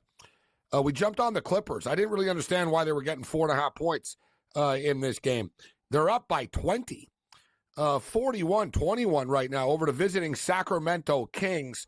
Mavericks are smashing the Nuggets, which somewhat of a surprise, 73-53. They're currently laying 10.5 in-game total, 238.5. And if I didn't have Michigan State in a money line parlay, I'd probably be pulling for Purdue. I'm actually starting to feel bad for these guys. They have the longest active streak out of any power conference team in college football of losing games, 9 in a row. They haven't won a Big Ten game. They get absolutely massacred on a weekly basis. Yet I'm watching this game, and I got the over, and I got Michigan State on a money line parlay. I need another touchdown for the over. And Purdue are outplaying them. They're like the New York Giants or something. Like they move the ball down the field to the 13 and they turn it over. Or they get a big play and then there's a big penalty against them. They're beating themselves. And Michigan State aren't very good either. So we've got a real battle going on here. It's actually a pretty entertaining game. The kid on Purdue just made one of the sickest catches. It's going to be all over Twitter and the highlight reels. It was literally like Beckham-like. It was like, oh, my God, that's one of the best catches I've ever seen in my life. And he was pass interfered with. And a couple of plays later, he dropped a wide-open bomb. just would have tied the football game. So that's why they're a 1-9 football team, right? Inconsistent. But we got our eye on this game right now. And speaking of which, we got our best bets, college football. We have Tony Finn coming up in a few minutes. We've got a bunch of college football picks, so let's get right after it with our best bets.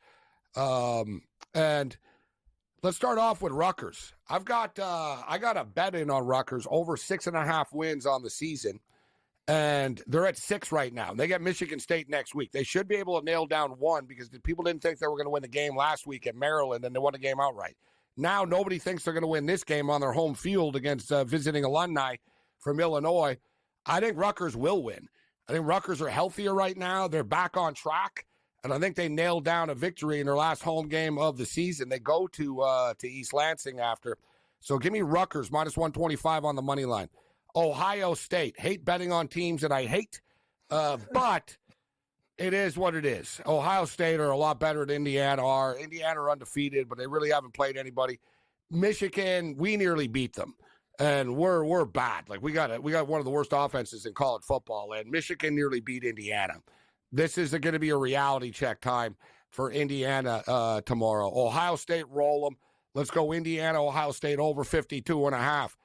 I'm going to jump on the Sun Devil bandwagon here against BYU, ASU, and they got that Porky the Pig with the pitchfork and stuff on their helmet tomorrow. They're busting out the Cam. They got the real cool helmet. They got the old school evil dude with the pitchfork. I love that. They don't wear it often. So they're rolling out old school. ASU tomorrow, -3. Colorado Buffaloes. You can money line it, lay the 2.5, but I think the Buffs will have enough to get it done in a track meet shootout game. They'll win by, let's say, 3 or 4 or something. I prefer it on the money line, but if you want to lay the 2.5, Colorado, Kansas over 59.5. This game is at Arrowhead Stadium. Notre Dame. Listen, nice run by Army. We salute you, but for those about to rock the Notre Dame Fighting Irish, touchdown Jesus in a house at Yankee Stadium tomorrow. Notre Dame, cover the number. They'll just be too much for Army. Notre Dame know how to deal with this triple option stuff. They just smash Navy. They play Army and Navy every year. They're used to it. A lot of these military teams, they're good when they can catch you off guard, but not when you're used to seeing it. Notre Dame, roll them. Texas A&M, everybody thinks this game is a trap. Hell, Terry Bowden used to be the coach of the Auburn Tigers, and he thinks Texas A&M are going to win the game. Give me the Texas A&M Aggies in this football game. And let's wrap it up with UCLA, UCLA, plus 4.5.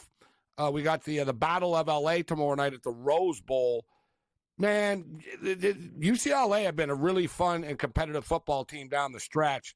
They're going to play super hard tomorrow in this game. It's on their home field. It's going to be tight. It's going to be close. Give me the 4.5 points in this game. And the thing is, too, with the USC Trojans, we saw them beat Nebraska last week. They were lucky they got away with a pass interference penalty late. And secondly, the former UNLV quarterback, Maiva there, he's the quarterback now of USC. He only just started his first game last week. He's super raw. All right, it's going to be a problem. I think UCLA can actually win this game outright. The Bruins, baby.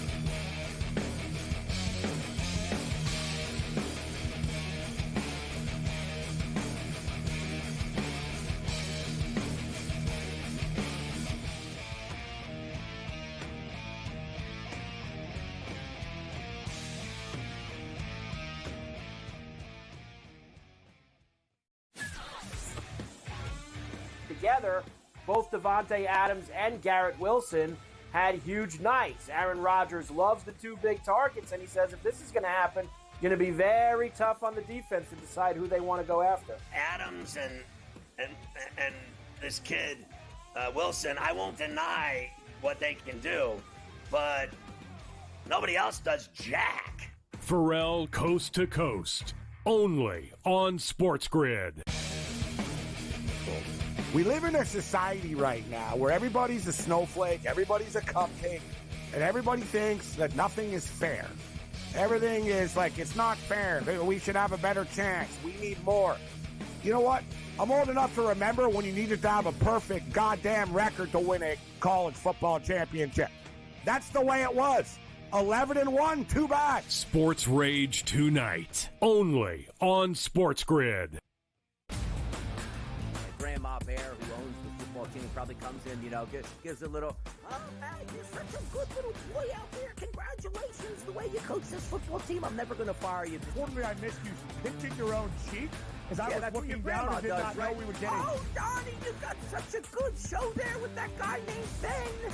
Like, that's what your grandma will do to you when you go see her on Thanksgiving or Christmas, The Early Line, only on SportsGrid.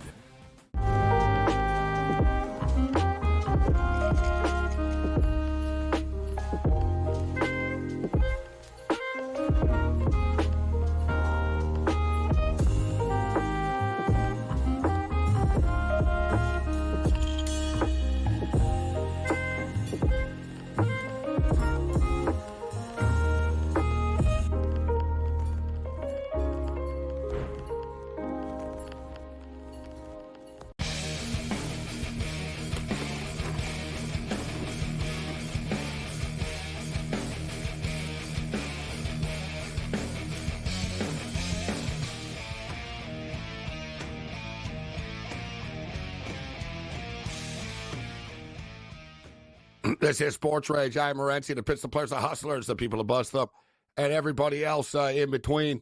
So we just gave our college football best bets, and I said I like Ohio State.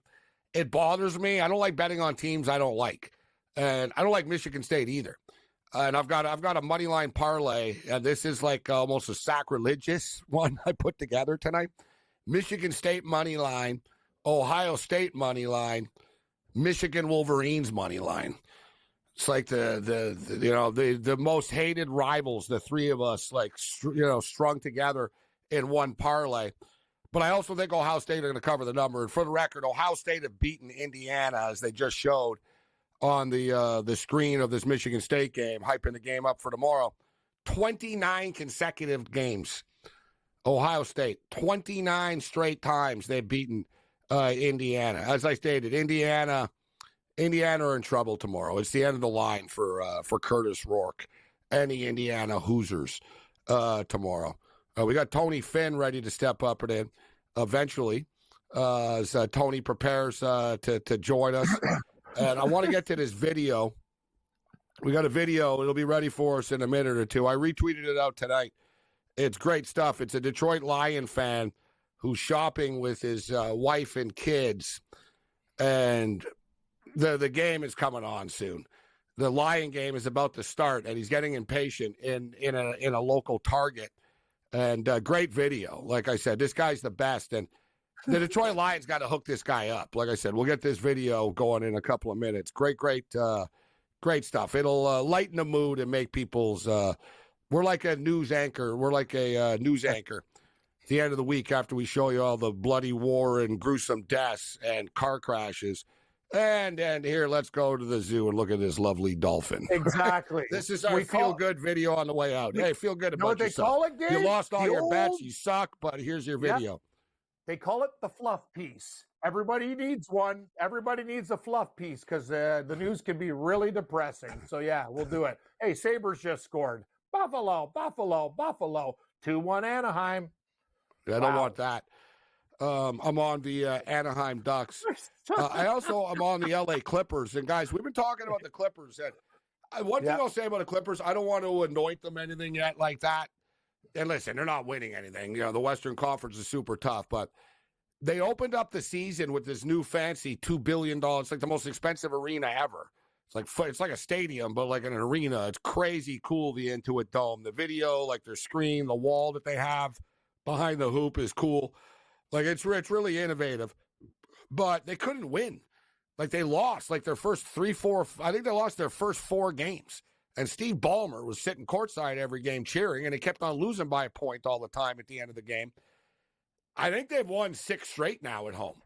And this is like, I think this would be the 7th tonight. And they get no love. They get no respect at all. 4.5-point underdogs tonight. I don't want to mush this, but it's 51-29 right now. I'm on the clip show plus 4.5. And when they were up 26-12 after the first quarter, and it was minus 3.5. So I figured, all right, I'll lay the 3.5 here too. And now they've just extended the lead a little bit more. I would say they're going to be super dangerous when they get Kawhi Leonard back, but Kawhi will just get hurt again anyway. So when he comes back, but they are a fun team, and they're a scrappy home team. Now let's see when they go on the road. Like I said, it seems to me that they don't leave LA ever. Every game's been at home, so that's one thing I'll say. Let's see them go on the road. Oh, Sabres just tied it. 2 goals in under a minute and a half. These guys are coming back. Wow. Just the facts. Just the right facts. At the, it's just like the news, bad news. Just the facts. Hey, I got Buffalo. I'm not mad at you. You didn't score. You didn't give up the goal. He just said they scored. I can't get mad at you. Stewart never played for the Sabres. He played for the Providence Bruins and the Minnesota Wild. But I'm going to tell you one thing. I didn't have the stones to take the money line. I like the plus 1.5, and we got a game, Gabe. I got to tell you about the Sabres. They're a weird team. They're actually not as bad as people think. They're very unlucky. But anyway, they're a 500 team. They're an average team. Just for the record, Michigan State, speaking of mediocrity, Michigan State, Doug, our boy Doug in the Slug in Chicago. Sorry, Doug. Doug the Slug. No, so anyways, Michigan State are up 24-17. It's 4th and 1 on like the Purdue 30-yard line, and they go for it. They try to ice the game with 2 minutes left. Purdue stuffs them. Like I'm telling you, the kids on Purdue like played their hearts out. If someone could just make a damn play for them, they would they could win a game. Oh no, it's a first down. They get a bad spot. The Purdue gutted. All right. Hey! How much time's left? It's 1:55, but they're out of. They don't. How many times? Damn game! I got Purdue. End this damn thing. Yeah, it's gonna be done. All right, so we'll get to Tony Finn in a minute here. So here's a video. This will lighten the mood. Great stuff. Like I said, I've watched it a couple of times. And let me just point out a couple of things. Check out the guy's footwear when he's at home. He's wearing like lion paw slippers, which are just too good. He's got like a Lions cooking glove on and like, so yeah, let's roll this as the holiday season is here. Here's a Detroit Lion fan.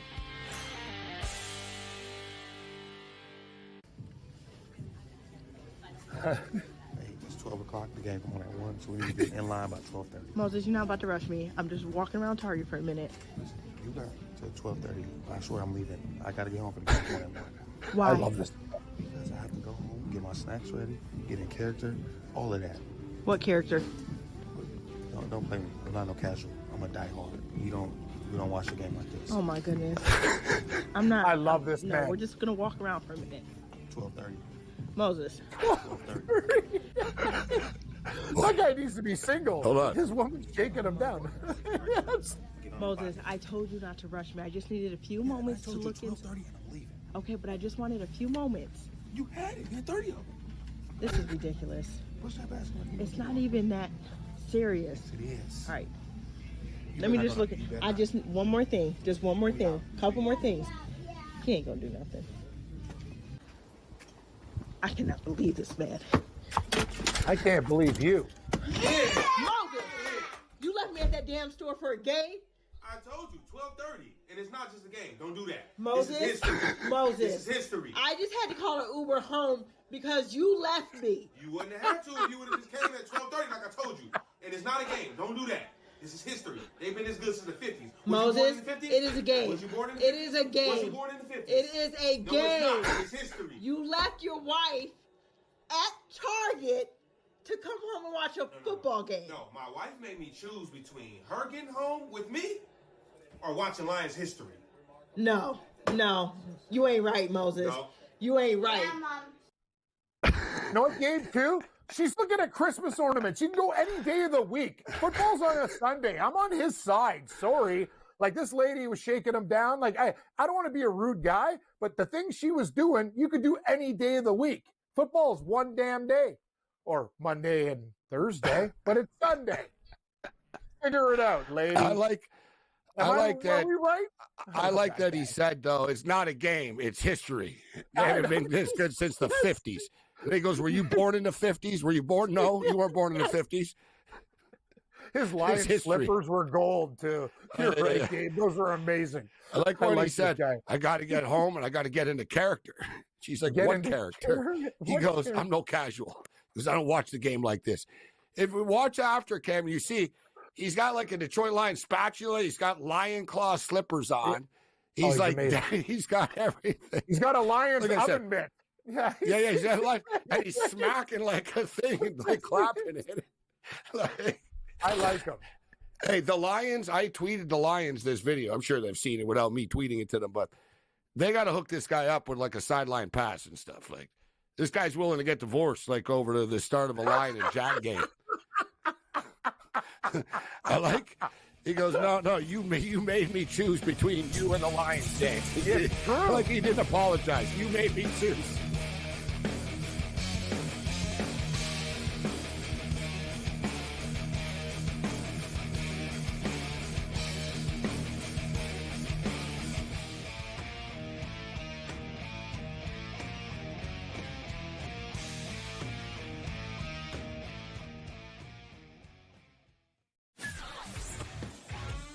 Together, both Davante Adams and Garrett Wilson had huge nights. Aaron Rodgers loves the two big targets, and he says if this is going to happen, going to be very tough on the defense to decide who they want to go after. Adams and this kid Wilson, I won't deny what they can do, but nobody else does jack. Pharrell Coast to Coast, only on SportsGrid. We live in a society right now where everybody's a snowflake, everybody's a cupcake, and everybody thinks that nothing is fair. Everything is like, it's not fair. We should have a better chance. We need more. You know what? I'm old enough to remember when you needed to have a perfect goddamn record to win a college football championship. That's the way it was. 11-1, too bad. Sports Rage tonight, only on SportsGrid. Grandma Bear, who owns the football team, probably comes in, gives a little, oh, man, you're such a good little boy out there. Congratulations, the way you coach this football team. I'm never going to fire you. Totally, I missed you pinching your own cheek as I was looking down and did not know we were getting. Oh, Donnie, you got such a good show there with that guy named Ben. Like, that's what your grandma would do to you when you go see her on Thanksgiving or Christmas, The Early Line, only on SportsGrid.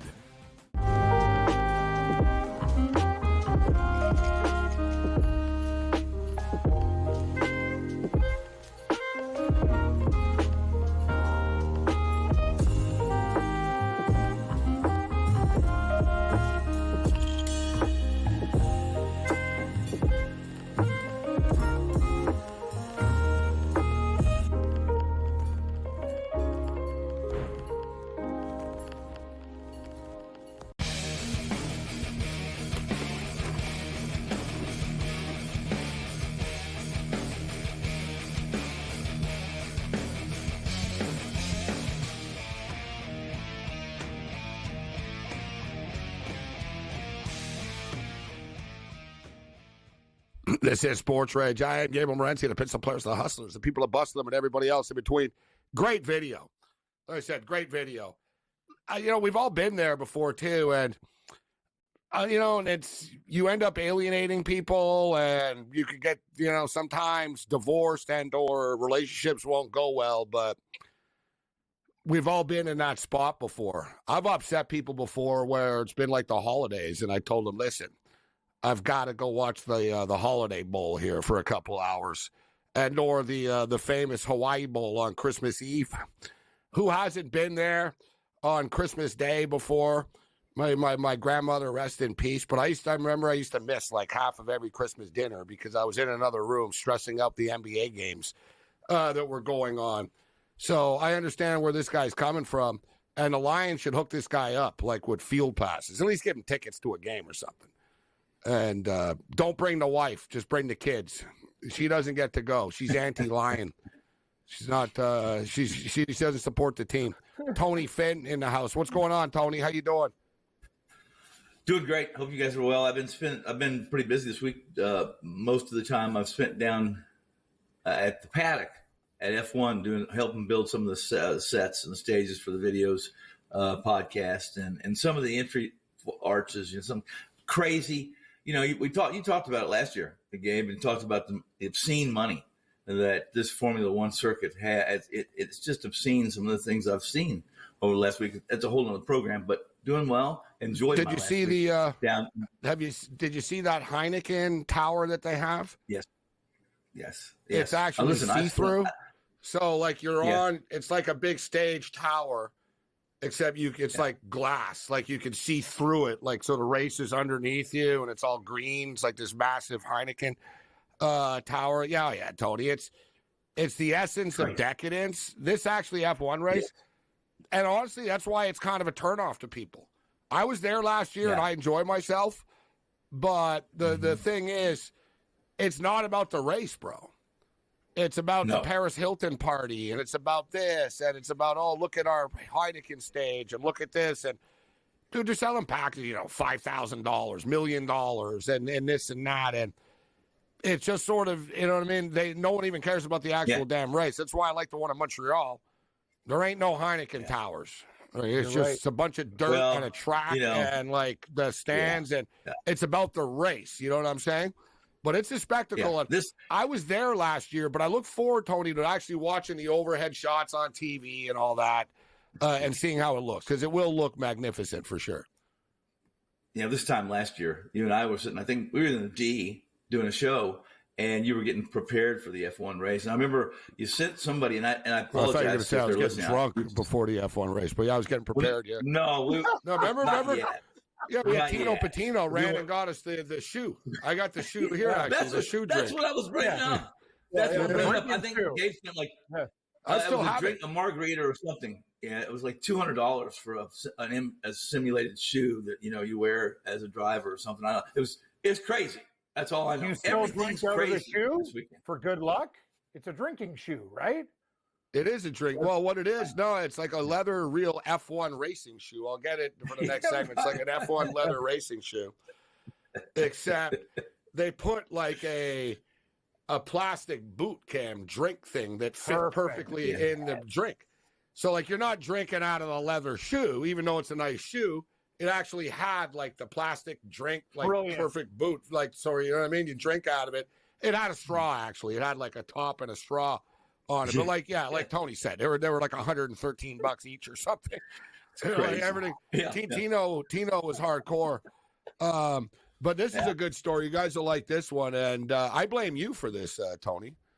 Like we blame you for, we blame you for a lot of things, but the F1 drivers were complaining about the incessant smell of marijuana on the Las Vegas Strip today. Now, Gabe, let me say that. I want to throw this in.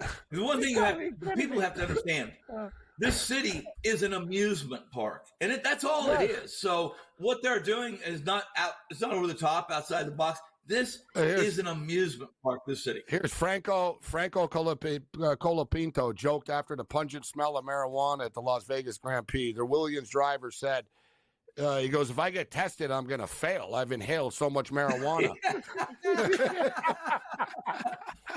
And other guys are like, they're like, it's not funny. We're driving cars and it's serious. And, we can't have marijuana in the air. It's like the tennis players in New York, like the U.S. Open. It's too much weed in the air. Welcome to New York. Deal with it. Like, you know what I mean? Listen, in England, you got strawberries and tea or whatever. In New York, they got weed and loud people. Deal with it. And I'll tell you something. You know what? And people laugh at golfers. More caddies get high in those porta potties and smoke joints. Well, they have to tell them to stop doing that. Yeah, I love it. These guys. Here's That's another why they driver. have no Russian golfers. That's why there's no Here's Russian another golfers. driver. They've all been suspended. You and the Russian golfers. I don't know what you're doing with Russian golfers. Tony, that joke is bury it. Okay, Yeah, leave it alone. I love you, Tony, but enough. Leave it alone. I love this guy. He goes back to it every time. He's Russian amazing. golfers. Okay. Yeah. All right, Tony. You guys set us up. Listen. No, we didn't set you up. You set yourself up for it. All right, Tony. You did. So we didn't set you up. So hey, you've been hot with the Mississippi Rebel games, Tony. I've acknowledged this a couple of weeks in a row. You've been riding them, and I'm on the wagon. I actually think, from a dark horse perspective, they might be like a team to bet on. They can play with anybody.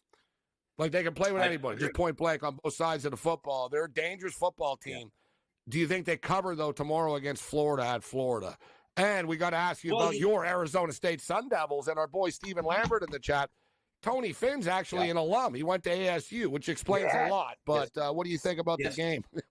It explains it. I'll start with the Florida game, the Florida Ole Miss game. And that is, I believe Ole Miss is going to handle them pretty well. Mostly, I would say they're going to handle them with a large margin by vigor. I think the Gators come back to earth a little bit after last week's win over LSU.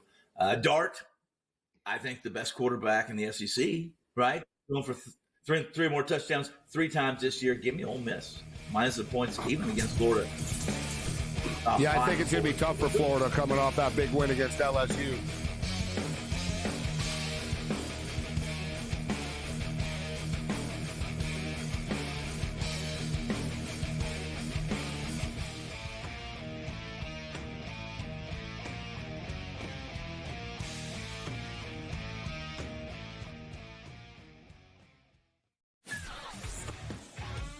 Together, both Davante Adams and Garrett Wilson had huge nights. Aaron Rodgers loves the 2 big targets, and he says if this is going to happen, it's going to be very tough on the defense to decide who they want to go after. Adams and this kid Wilson, I won't deny what they can do, but nobody else does jack. Pharrell Coast to Coast, only on SportsGrid. We live in a society right now where everybody's a snowflake, everybody's a cupcake, and everybody thinks that nothing is fair. Everything is like, it's not fair. We should have a better chance. We need more. You know what? I'm old enough to remember when you needed to have a perfect goddamn record to win a college football championship. That's the way it was. 11-1, too bad. Sports Rage tonight, only on SportsGrid. Grandma Bear, who owns the football team, probably comes in, gives a little, oh, man, you're such a good little boy out there. Congratulations, the way you coach this football team. I'm never going to fire you. Quarterly, I missed you. Pinching your own cheeks? Because I was looking down and did not know we were getting. Oh, Donnie, you got such a good show there with that guy named Ben. Like, that's what your grandma would do to you when you go see her on Thanksgiving or Christmas, The Early Line, only on SportsGrid.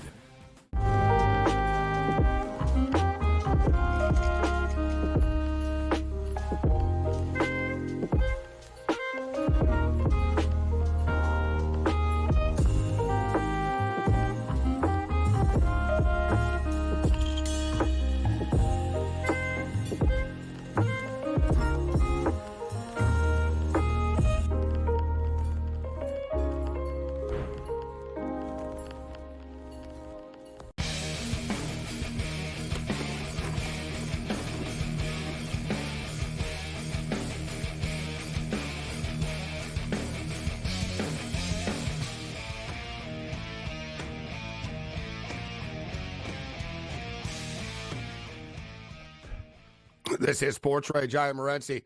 I actually have the Fox.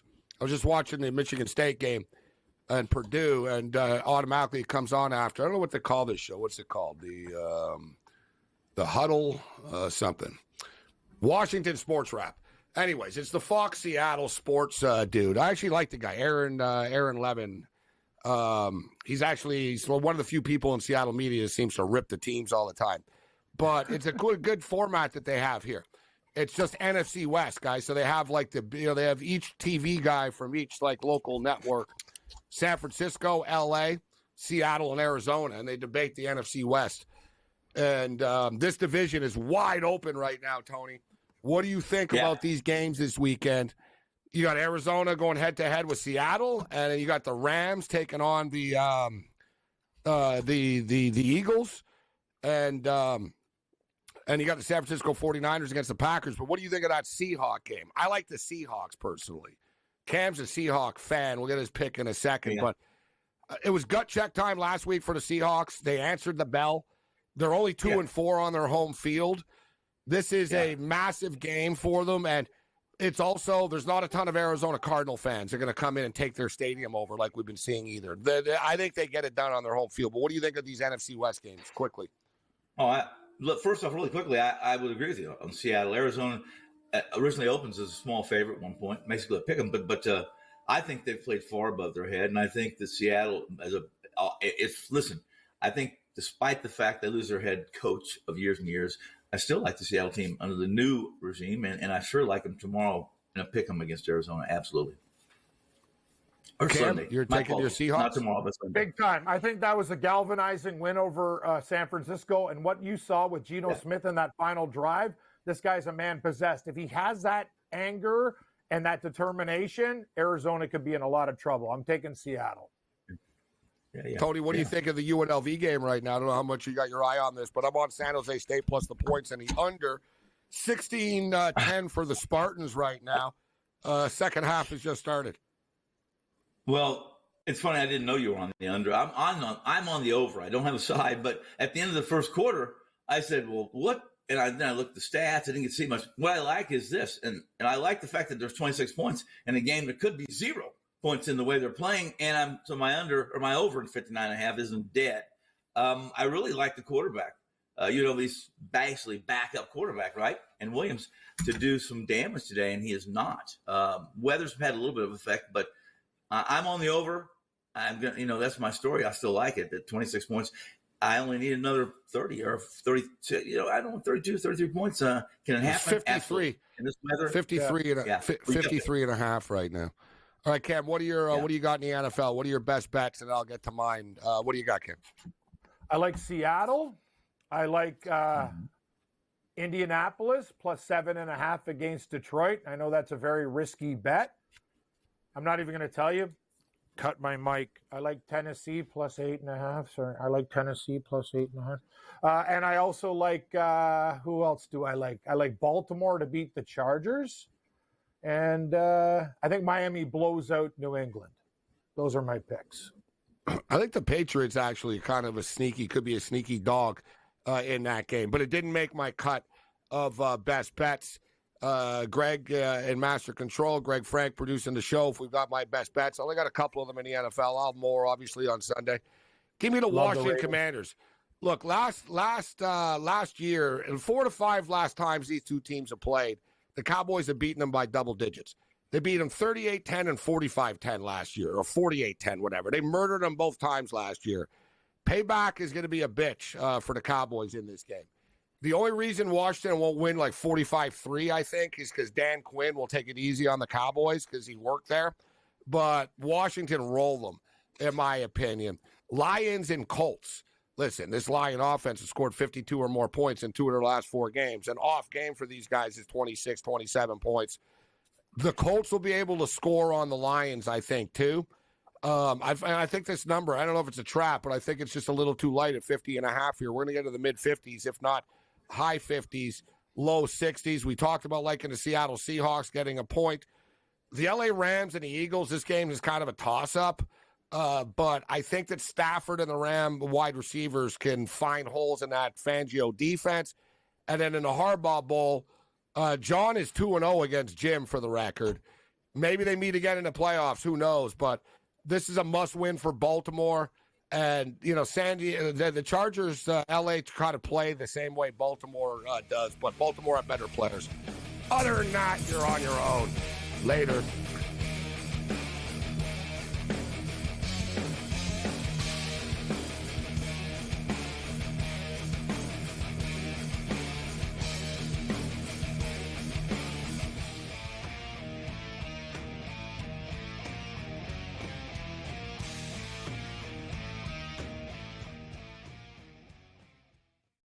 welcome to week 12 of Beat the Odds. We got a big show, you guys. Now, last week, Mariah